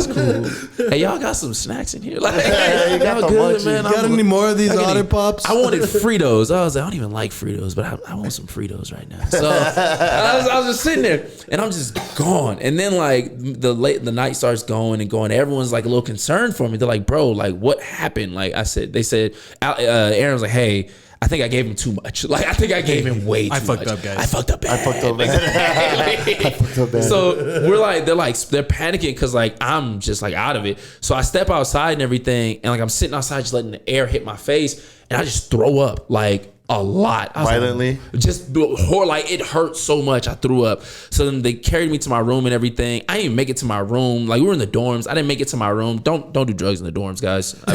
Dominic could have been the first casualty of marijuana. The first death from THC. Overdose. I'm sitting on the pillar just like this, just, hey, where's my room? So I go lay down and everything. They put me on the couch. I melted through the couch. Like that's how good the sleep felt. Melted through it. Woke up. I was so hungry. It was like, I was like, man. And they were just laughing. They was like, bro, you good? I said, what happened? They said, you that's not for died. you. They said, that's not for you.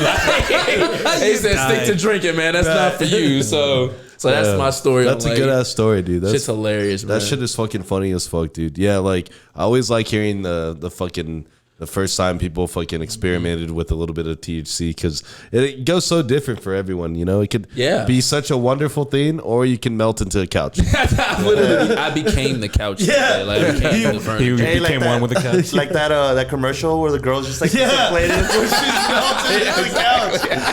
That's how Dominic was. He was just fucking Exactly, there. man. I was like, done. bro, that is hilarious, dude. That's And he's all asking for what was it? Otter Pops and Otter Pops, Fritos. I was like, Fritos. hey, man, y'all got some snacks? Y'all got like, what do you need? pie? I just Look, need that's her Fritos. right there. That was me, 100%. This is Dominic, guys. Here he Oh comes. my god! I was Hey, like- Chris is like, I'll have what he's having. I'm next, right? he said whatever we did. Man, I'll have some of that milk. They woke up and they told me, it was like, yeah, he ripped that bong too much for you. I said, what gave it away? The fact that I could cut it with a knife? Like, what do we talk? Like, How did you all know? Like, how did you guys know? They said because he's just wanted to see you get high. I said, God damn it! Like, Yeah.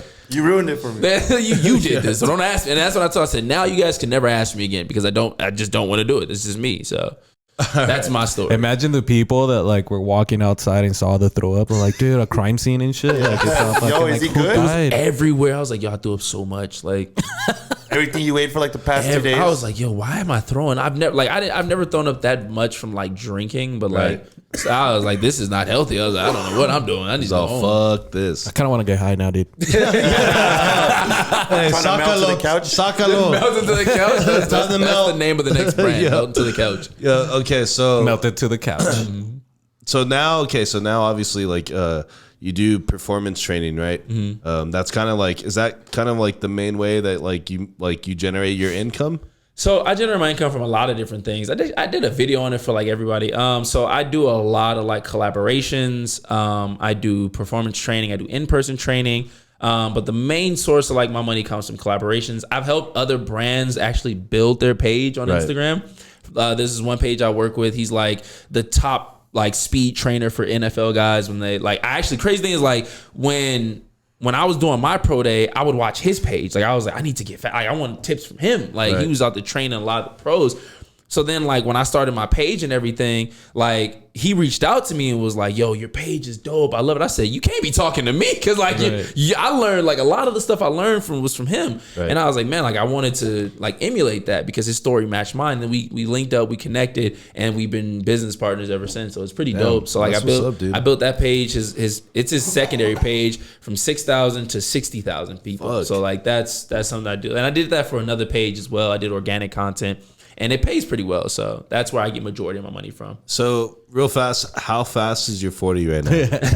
Because that's like what I like, dude. Like somebody right now, like if I were to go run it like from the XFL showcase, I ran a 4.69, 4.75. Jesus Christ, that was slow. My fastest one, your fastest one ever 4.53. Okay, that was my fastest one. Yeah, a little slow still, dude. Yeah, it could be better. I need tips. Yeah, dude. Chris, come on, tell him how fast you run. 7-8. Hey, that's moving. And that's a 20. No, he meant 78. Yeah, dude. And he's still going. Dude takes a smoke break in between. yeah. Right. I'm like, yo, you all want to hit this? Somebody give me a Diet Coke. I'm like, it's good for recovery. Can of corn, I'll be fine. So, how the fuck like are you able to get so many followers? Is it just from posting that like It is that 100% content from type, posting. like the fucking like the training, like Just people like post. to see that shit, right? Like it started. So I was stuck at like 20,000 for like 6 months. And I was like, why am I not growing? Like, why is my page not growing? I'm still posting the same content, getting a lot of engagement. I'm pushing it on TikTok where I have over at that time, I only had like 400,000 on TikTok. I was like, I'm pushed. Only a a light 400K, guys. It's like Nothing to see here. Nothing to see here. Yeah. But I was pushing. I was like, follow me on Instagram. You know, I would even like, if TikTok ever shuts down, you need to get access to me. Follow me on Instagram. Right. Wasn't happening. So then I posted 3 videos. It was one of me boxing this 6'6" southpaw where I hurt him, and I hurt him bad. Like, I lost that fight, but a lot of people were like, how did you lose? Like, a lot of those punches, you should have dropped him. And like in amateurs, if it looks like he almost dropped, that's a standing 8 count. Right. That's considered a knockdown. So like I hit him like 7 times like that, and I have all the clips posted.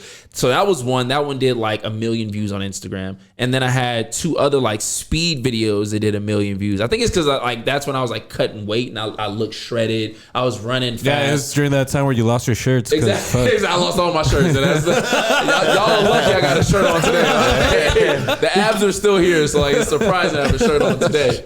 But you know, so like those blew up, and then like I just saw like over a weekend I went from 20,000 to 47K out of nowhere. Right. And then like it just kept climbing. I would look up every day. I'm going up by like 2,000-3,000 followers. I just keep growing. I'm like, where are y'all coming from? I've had people like like literally say, oh, he bought his followers. I said, go look at my engagement. Like I get constant people commenting, sharing, like liking. And like, that's what I learned. I'm like, I don't need to buy the followers. I just post what I work out. Like if whatever I'm working out that day, that's what I post. And I just give like a story to it, like what it's going to help. And people love it. Hey, guess what you're going to start doing, Chris? Yep. Shirtless. I thought he was gonna say work it out. I was like, No, you're going to start drinking your beers shirtless, dude. Nah, dude, nobody wants to see that. If anything, You'd be surprised. There's a market for everything. what do you mean? What do you mean? There You're is saying a market if I'm just here drinking shirtless, Yes. that we're just our Yes. channel's gonna grow. Yeah, just dude. like Yes. that. Do it for the pod. You can literally be sitting here shirtless, just be yourself, and I guarantee there's a million people out there that want to Hey, see we'll it try it on Friday. When Yeah. on a we record. consistent basis. You should just go live every day after I've work. seen Walmart bag employees go viral just yeah, by they're just going bagging. through their day, just bagging, beep, Just beep. bagging Or like shit. the Amazon But workers. Yes, just, like, just a heads up, we might so- get canceled if Chris does it. yeah. That's what I'm saying. Think longevity here. It's dope because so you brought the UPS. Those are dude who like explain how much they get paid on UPS. He just like had an opportunity. The UPS got him sideline passes to an NFL game this past Holy weekend. shit. Like I tell people all the time, if you want to do like amazing things through social media, just post. Yeah. Like just be you. Don't try and front for nothing. Be 100. Because I went through like this whole period where I was like, oh, I got to be this in front of the camera. I got to do this. Nah, fuck that. gotta be yourself. Yeah, be original. You. Because there's like I guarantee there's a million people out there that love your personality enough to press follow. Yeah. Yeah, not me though, Chris. And also helps that you take off your shirt and you got That a too. The tattoos really help too. Right. It's like, also another big like, thing. yeah, I'm sure there's a lot of girls that are like, oh wow, look at that. Look, Follow. Trust me, I've made a video. I am not attractive to females, in my opinion. Like I don't see it. I'd be like, No, I know. That's dude, a really nice character. Yeah, but okay, but you have to be realistic. Like, you know, like you're in good shape. You got bitches love tats, right? We're not gonna deny that. In other words, Chris would hit that. I'm just saying, if I was a girl, like, you know what I mean? You are a girl. I'm not though, but if I was, He said, look on any given night. I mean, I would just say what's up. You know, Give me a couple more beers and I'll show you. I would say what's up first, then we'll see. You know? Look, we'll But, go like, from there. We'll see what happens later on that night. See, He's I'll like, take he's drinks, like- stuff like that. He's like, I'll take you to Little Shack. You know? Look, we'll get Yeah, you some let me fish take you to tacos, Little know? Shack, and Fish then tacos, let's see say what's you're good. not gonna smash. How about that? See what happens. And But look, okay, but so I guess how did you like? Because dude, growing on social media, like I know you say just post, but it's harder than like I think it's fucking hard. You know what I mean? Because it's not like just like you can go viral or whatever. You can buy your followers. Like we're trying to like obviously grow our shit, but Organically. we're not trying to do that like buying followers Yeah. and shit. So, but like, how did you like? You always had like an interest in this shit?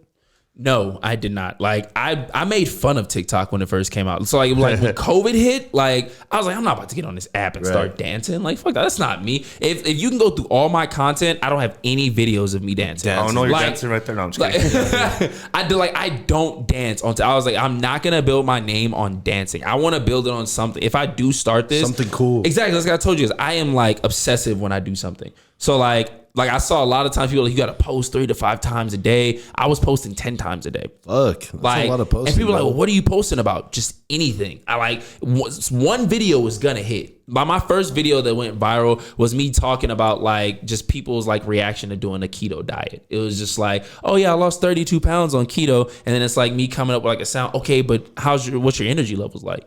You feel me? Are you about to pass out? Are you hungry? Like what's going on? And that one did like 70,000 views. Right. And then from there, I posted another one just telling like why I got cut from the NFL. That's another thing. People love blatant honesty. Right. Yeah. Like they don't like you being like, oh, I'm macho, I'm this. No, people love vulnerability. Like that. The people that go viral on social media are people that are vulnerable, people that are different, the people that are not normal, people that have something to share.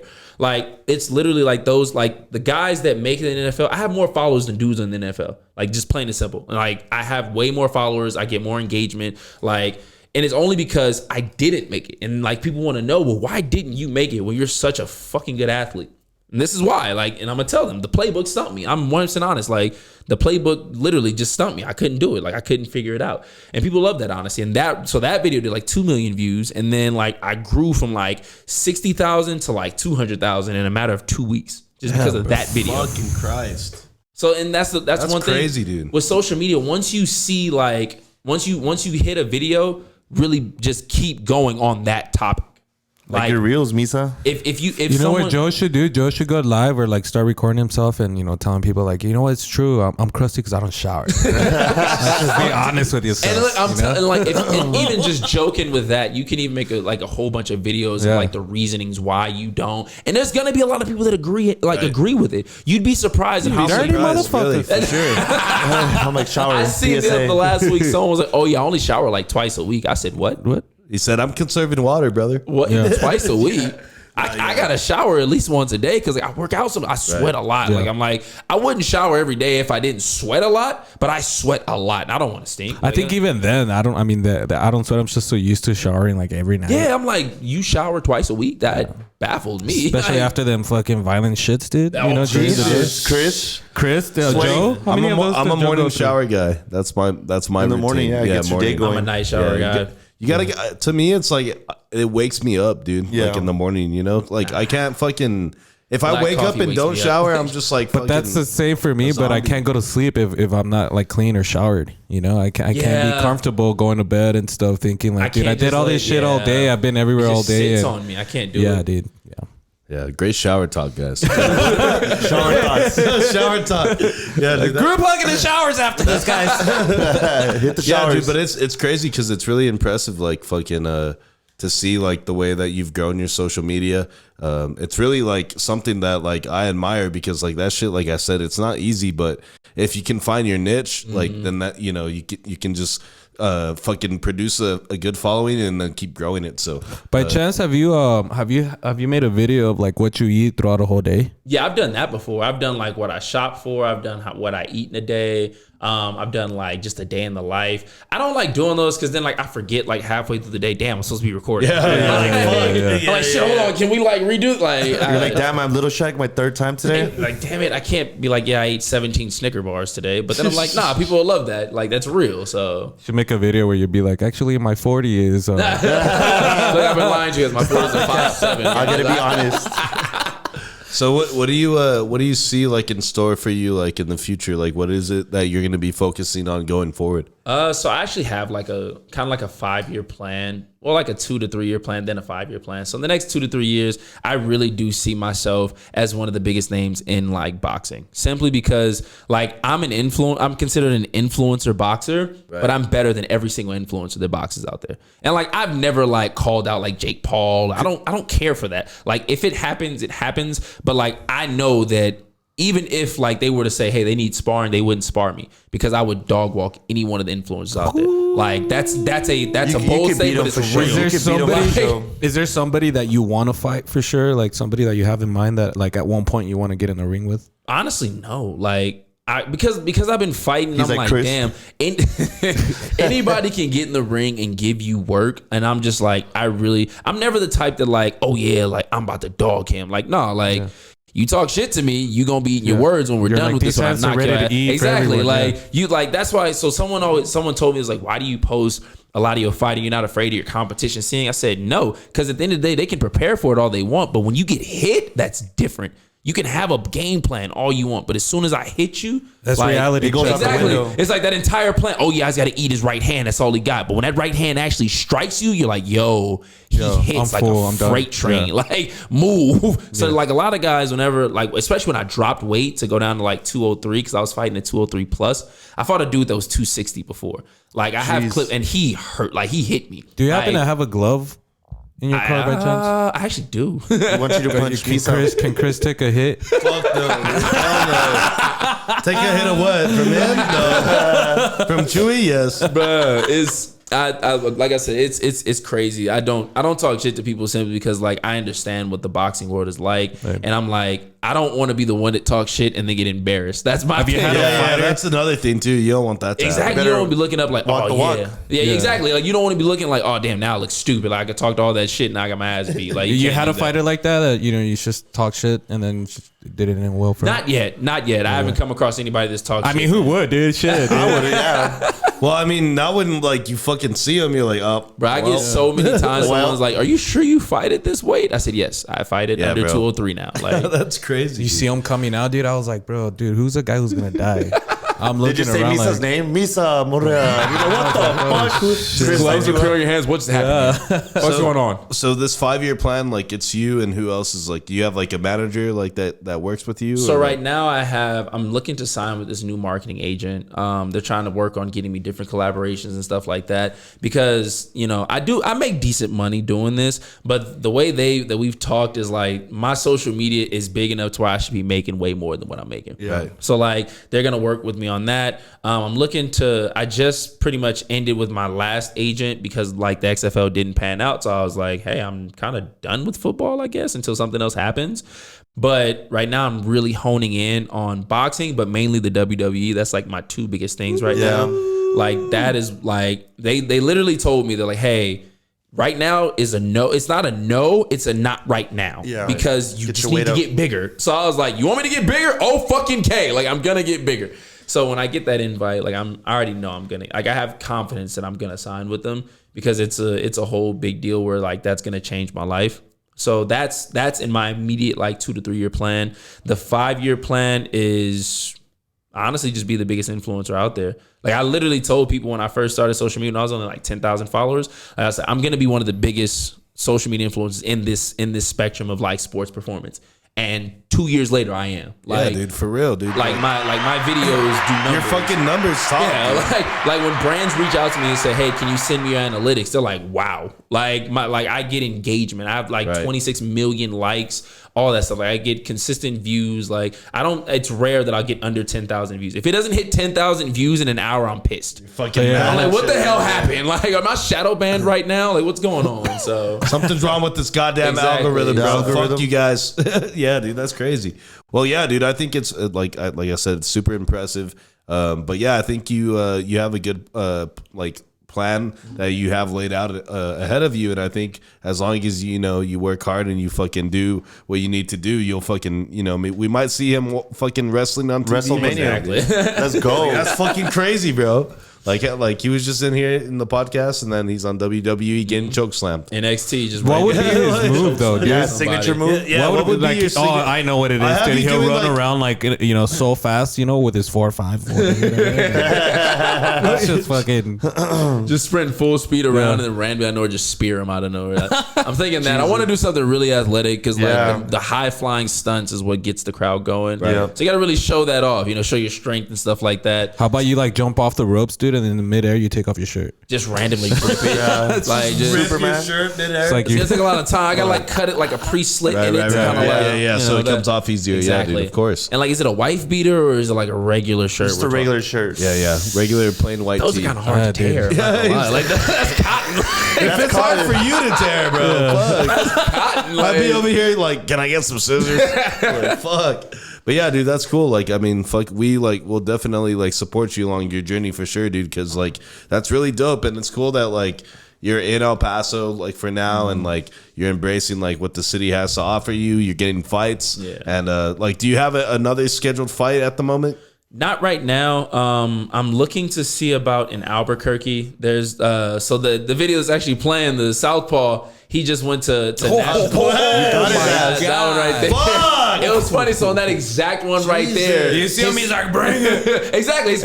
His corner was Leroy, get it, because his name is Leroy. Like I'm real cool with him on Instagram. Dude's a phenomenal guy. you stunned him right Yeah, there. I heard him. Like that entire exchange, I heard him. Holy shit. Like that Oh my right, God. like my right hand, it hurts me. It's deadly. Like he lit, so I stepped in right there to like a body shot. And he caught me with a counter uppercut, and I was okay. So I like stepped out, and he did that because his corner was like, "Yeah, Leroy, he's not ready." I said, "Okay," and I stepped in with the hook and rocked him. And like right there, you see me like tap my helmet. I'm like, "No, you asked for this. Let's work." Dude, you're swinging those with deadly You intention. asked for this. Intention You to asked for kill. this. As I was like, come on, let's do this. Like, Dude, and so that this is is the whole crazy. breakdown of the fight. Like, this was like when you watch this, you'll see like how did you lose this fight? Like, and it's amateur boxing. He knew he was the better boxer that day. I was the better fighter. He was the better boxer. He just landed more punches. Nothing that hurt me, but he sustained longer. That's just what it was. He was Scored the points. Yeah, he scored. He scored a lot more than me, and that's what it was. He knew how to box. Even here, like I was hurt. That one right there should have dropped. I was mad. That one. There's a lot. I was hurting him this fight. Like, Man, I thought they were gonna call it a few that times. uppercut, bro. Jesus Christ. Like this fight was one I was really mad that I lost. Cause like this is the third round, I was exhausted. That right there, I almost felt it. I was so tired. I was like, bruh. 6'6" too. He was like, people don't think because everyone, like I said, everyone thinks I'm 5'8", 5'9". I said I'm 6 feet. That dude was 6'6" and a southpaw. So that's harder. Like he's used to fighting people. Like he's used to fighting orthodox fighters. Yep. And like that's just an advantage. And like for him, his height is is defense. So it's just he can keep me back with just that reach. And it's like I gotta work in the whole time. So he's a hell of a fighter. Like I have mad respect for him. We follow each other on Instagram, and we talked about how he just went to nationals and everything. So it was a pretty good experience. Hell yeah, dude. That's what's up. So you said maybe Albuquerque potentially, right? Okay, cool. That's probably January 28th because I'm taking some time away from boxing right now. I'm taking like probably this week and next week because I'm headed back home to California For the holidays. Yeah, I'm going to see my Okay, mom nice. and everybody. Hell yeah, dude. Nice. So I'm taking some time away from boxing because I didn't make weight for nationals. That pissed me off because I put in so much work. Like 6 weeks of like I had to get from 222 all the way down to 189 in 6 weeks. And you have to hold that weight every day at nationals. You have to weigh in at 6 o'clock in the morning and you have to fight. So like I got down to 194. I passed out after a workout. Like I literally I was like, my health is more important right now. So I couldn't make it. So then there were like 3 other opportunities. 2 were in California and one was actually in Las Cruces. And I didn't get matched with one in Las Cruces. I didn't get matched with the 2 in California. So I was like, fuck, I can't fight. Like, I'm pissed. Like, all this hard work I put in. My coaches said, Dom, we want you running 5 miles in the morning. And then you got to come in for boxing training, which is sparring at 9 a.m. Then after that, come back in at 6 o'clock at night. You have drills and stuff. Then I want you to go run another 5 miles, 3 to 5 miles a night. Jesus. I'm doing that for 6 weeks. My coaches are telling, even with a sauna suit on, hey, we need you to do. I'm doing everything they're asking me to do.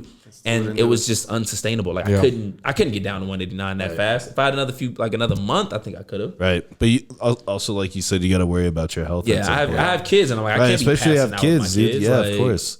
Yeah, dude, that's crazy. All right, so we're at 38 minutes here on the second half. I think what it's time for. Does anybody know what time it is? Does anyone have the time? What time is it? Do you have the time? Anybody got the time?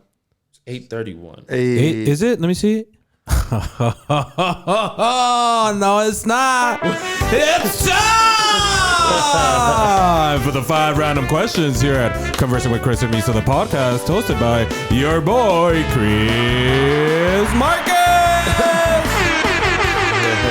That's not what time it is, man. That's not what time it is. I messed up. I thought it was 8:30. Yeah, no, I'm wrong.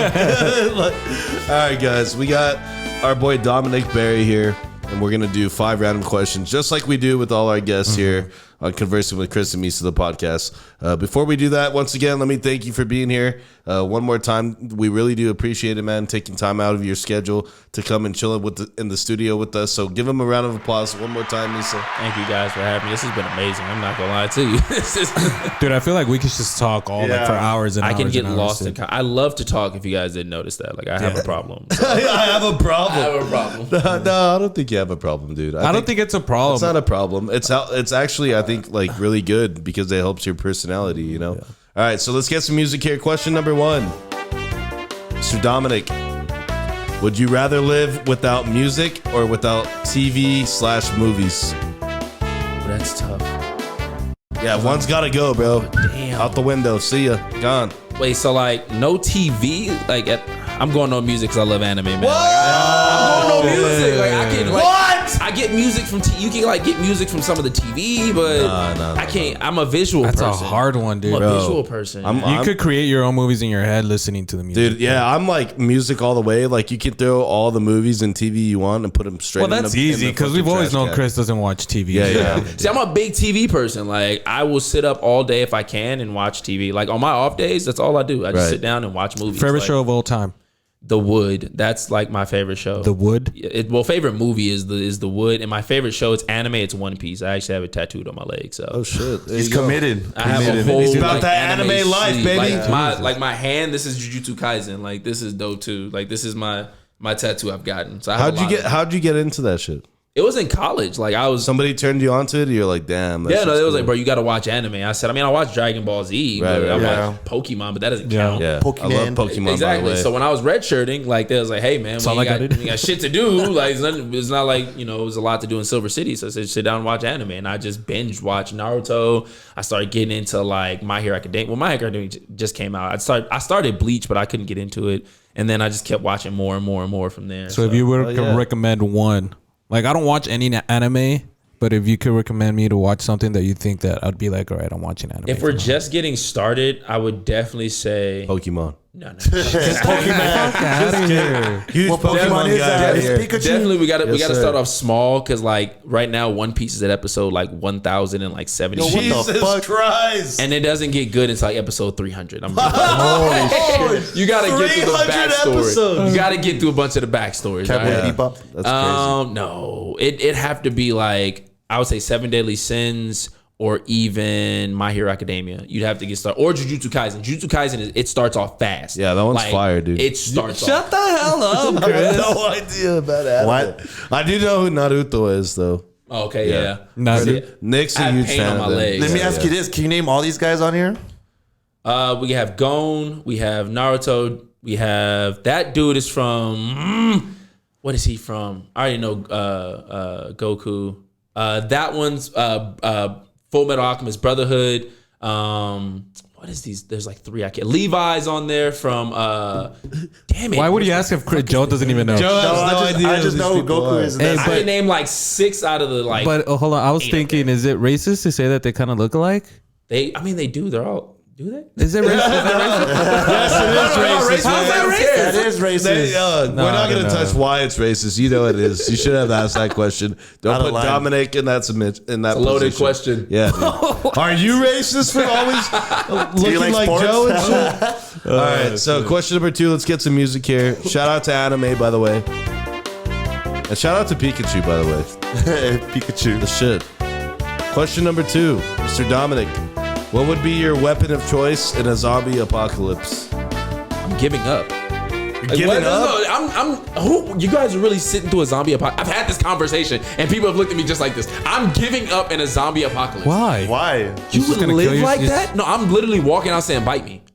I'm not doing this. Like, I'm not about to sit here and hide. You're joining the dark side. I am joining wholeheartedly. I'm not doing this. That is insane. Bro, that was like... hold on. What type of zombies are we talking about? Are we talking about like World War Z zombies? No. Those are too Those are fast. Yeah. Those things are athletic as shit. Yeah. Those are faster than you. Exactly. Like, Those I'm are not fast. No, like the Walking Those guys Dead. run a real 4-5. Okay, so Yeah, the Walking Dead zombies. Like they're like, Yeah, those are like that's like the I standard feel like the only of time zombies. they're gonna catch me is if they catch me sleeping. That's the only time they'll get me. Catch you But slipping. like, if we're talking like World War Z zombies, I'm giving up. If we're talking like Walking Dead, right. Those are like the basic standard of zombies. So like you have Walking Dead zombies and you have a weapon, like you're fucking... I need something with range. So what it'd do have to be. You got a fucking bow and arrow, or what are you doing? It can't be a gun, or can it be a gun? Yeah, it could be It could whatever. be a gun, but Double it's- barrel shotgun. Oh, Jesus. He's I'm just blowing spraying. heads. So he's just blowing heads. Blowing heads off. fucking- Like, that gives me range. I might shoot some legs, and now they really can't get me. I mean, Right, I think right, I would right. try and go for a sword. You know, it's just because like you Katana? eventually Up close run and out. You personal. eventually run out. You of get tired, fucking- dude. Exactly. Yeah, dude, you like, get you're not tired, tired, bro. Well, that's why you run away first, right? But then what if you run out of bullets? Okay, but what about when your sword's dull? Now what?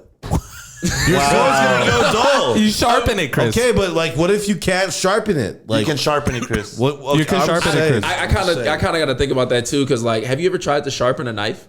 Yeah, It's not easy. Yeah, I don't bro. think it's an easy process. It's not. It's So not imagine a like big right in 2 katana seconds. Let me blade, sharpen like- my fucking sword. Chris, what are you Hold on, choosing, right there, I Chris? gotta That shit don't- sharpen this. That real shit quick. don't happen like that. What was I washing And dishes? then you gotta or think about what? like, what if you get circled by like 5 zombies? You're gonna just slice all 5. You that can't fast? slice like, them you're all. trained You professional can't. with a katana. Well, I mean, if they're that slow, then yeah. No, I'm choosing it. You have to cut through cartilage. Double barrel shotty. what? Dude, they're Double rotten, barrel. bro. Double No, barrel. but still, I don't think you're- the rotten like weakens the bone. I I don't don't think that does that. I don't think it works like that. I don't think it does that. I don't know, dude. I saw it on TV once. All right, question number 3: double barrel shotguns to the face.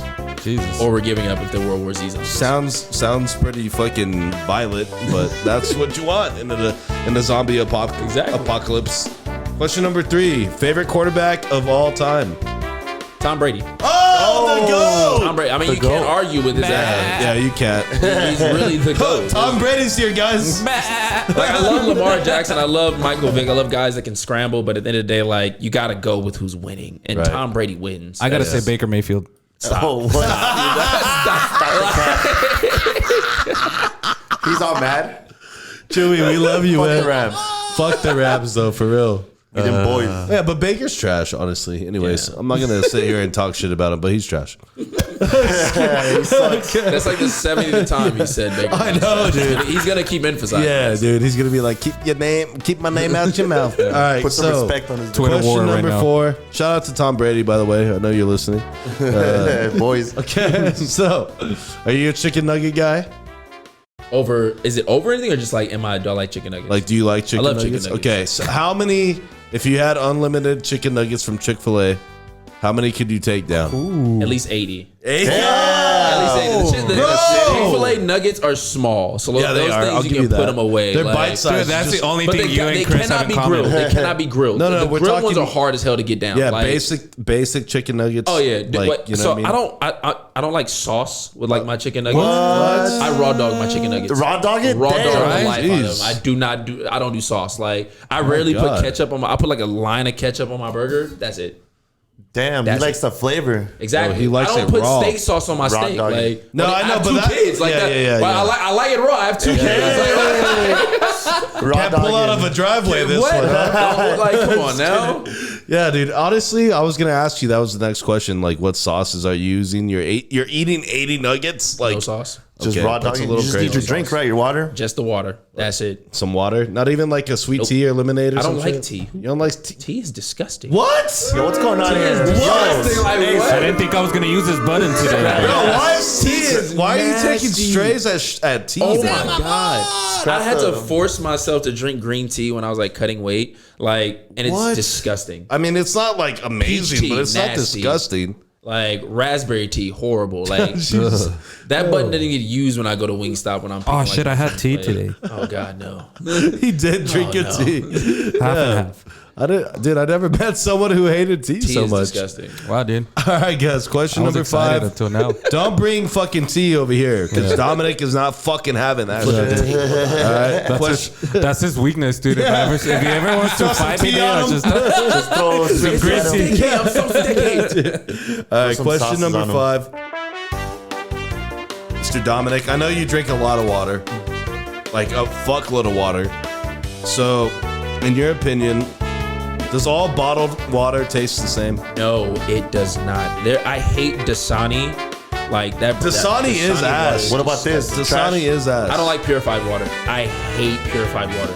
I'm a spring water type of guy. Like I like tap water. I love Oh. tap water. Like the more bacteria, the better. Like The more minerals, the better, The more baby. it feeds my life. Like Right. I grew up drinking out the water hose. That stuff is amazing. Like I turned down like purified water. I hate purified water. Are you a cold or a hot water Cold. guy? Who the hell likes Or hot warm temperature? Sorry. If someone hands me a Hot water. lukewarm water, we might have to fight. Like Shit. I love cold water. Like We almost gave him one earlier. Yeah, dude. I know. I'm glad That's why- we didn't. Luke. No, it's on. Yeah, dude, that's crazy. Water is nasty. Like I mean, I love cold water, but I'll go either way. tap water. But yeah, water's good. I Cold avoid, water's the way to go. I avoid the tap water. Honestly, tap try. water is amazing. Tap water I is amazing. it tastes funny to me sometimes. Hey, And that's the check, best part check about this it. picture out, dude. That I send on speaking of tap water, check this out. This is 12% Xanax. look. This is Xanax, Oxycodone. and then this that's is you. like yeah. That's This is why. like me That's right why. there. Like, Yeah. I'm telling you, I'm moving to LA. It has Christ. everything you need in it. It makes a growing strong boy when you drink tap water. Bunch of meth. some oxy. All right, guys, those were fucking 5 random questions with our boy, Mr. Dominic Barry. Episode 157, Conversing with Chris and Misa. What we're going to do now, guys, we're going to go around the studio here. We're going to get ready to wrap up the podcast. We're going to get final thoughts from everyone today. And we're going to start with Misa today. Whoa! Joe gets all sad because I always start with him. and Yeah, he I'm gets always all, like- gets all pissy and shit. So I was like, all right. It's like when you're in class and like you have to call present you? your project and he's the first one. He's always getting called first. Yeah. He fucking hates it. Setting the tone's horrible. Yeah. So I thought I'd throw him a bone today. He's a dog. There you go. Anyways, man, Dominic, bro, it was a pleasure to meet you, man. I think you have such an incredible story that I think it's just barely starting, man. I wish you much luck in everything that you do. Hopefully we get to see you fight again, and hopefully we see you in WWE, man, for sure. Everybody watching, thank you so much, Joe. Good job, Chewy, Chris, everybody watching, guys. Make sure you guys stay safe and stay fresh. All right, Joe, your turn. Final thoughts. Hey, Mr. Dom, thanks for taking your time. Seems like you're pretty busy. It's definitely a vibe. You're funny. Love the story. It's an inspiration, man. Your story of just never give up. Keep going. Jeez. And I wish to. I want to see you in the WWE, man. I want you flying off the ropes, man. I might do a backflip on Hey, there you go. Backflip. When you do make it, when you get there, don't forget about us. I got you. Trust me. I'm coming right back here and giving another podcast. Hey, let's go. As soon as we break, we're coming right back. All right, Mr. Dominic, final thoughts today, brother. It's been amazing. You guys are hilarious. Like I said, I gravitate towards people who can match my energy. You guys have done that. This has been an amazing show. I'm glad, and I want to thank you guys for letting me like tell my story so people can get to know who I am. yeah. Because like I said, people see what they see of me on social media, and I try and portray who I am through my videos, my stories. But I still feel like I needed something like this to really let people know who I am as a person. And You're you guys 6 give me feet that. tall. Tell them. Exactly. I am Only 6 feet tall. How fast is your 200, right? 210 pounds right now, but 230 pounds on a good day, and I run a 4.5 at my fastest. Okay. So you guys can stop asking me. Motherfuckers. Put the rumors to bed already. Yeah. But yeah, it's this was amazing, and I like I said, the next opportunity I get, whether it's after the WWE, after a next big fight, I'm definitely coming back. We're gonna give an outline, breakdown, everything like that. Hey. Hell yeah, give him a round of applause, man. Some beautiful shit right there, Mr. Dom. And for sure, dude, open fucking door policy here on the podcast. Whenever you want to come back, you have an open invitation for sure. We really enjoyed having you today, man. We were really excited to get you into the studio and get to talk to you, get to know your story. From the moment we met you, we thought you were a really funny guy. Me and Misa were like, that's one guy we don't want to get hit by. Watch out for don't him. piss him off. Don't give him temperature water. But yeah, dude, it was great to Sweet meet tea. you that day at Rubik's, and it's cool to actually sit down with you and get a good conversation with you. So shout out to you one more time. Give him a round of applause. And we do wish you the very best in whatever it is that you pursue. We'll be supporting you all along the way, bro. That's for sure. Guys, episode 157, Conversing with Chris and Misa, the podcast. Shout out to Joe. Shout out to Misa. Shout out to Chewy.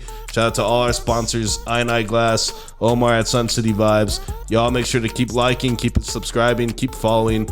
Brand new episodes dropping twice a week. You know how the fuck we do this shit. Anyways, guys, episode 157, Conversing with Chris and Misa, the podcast. We are...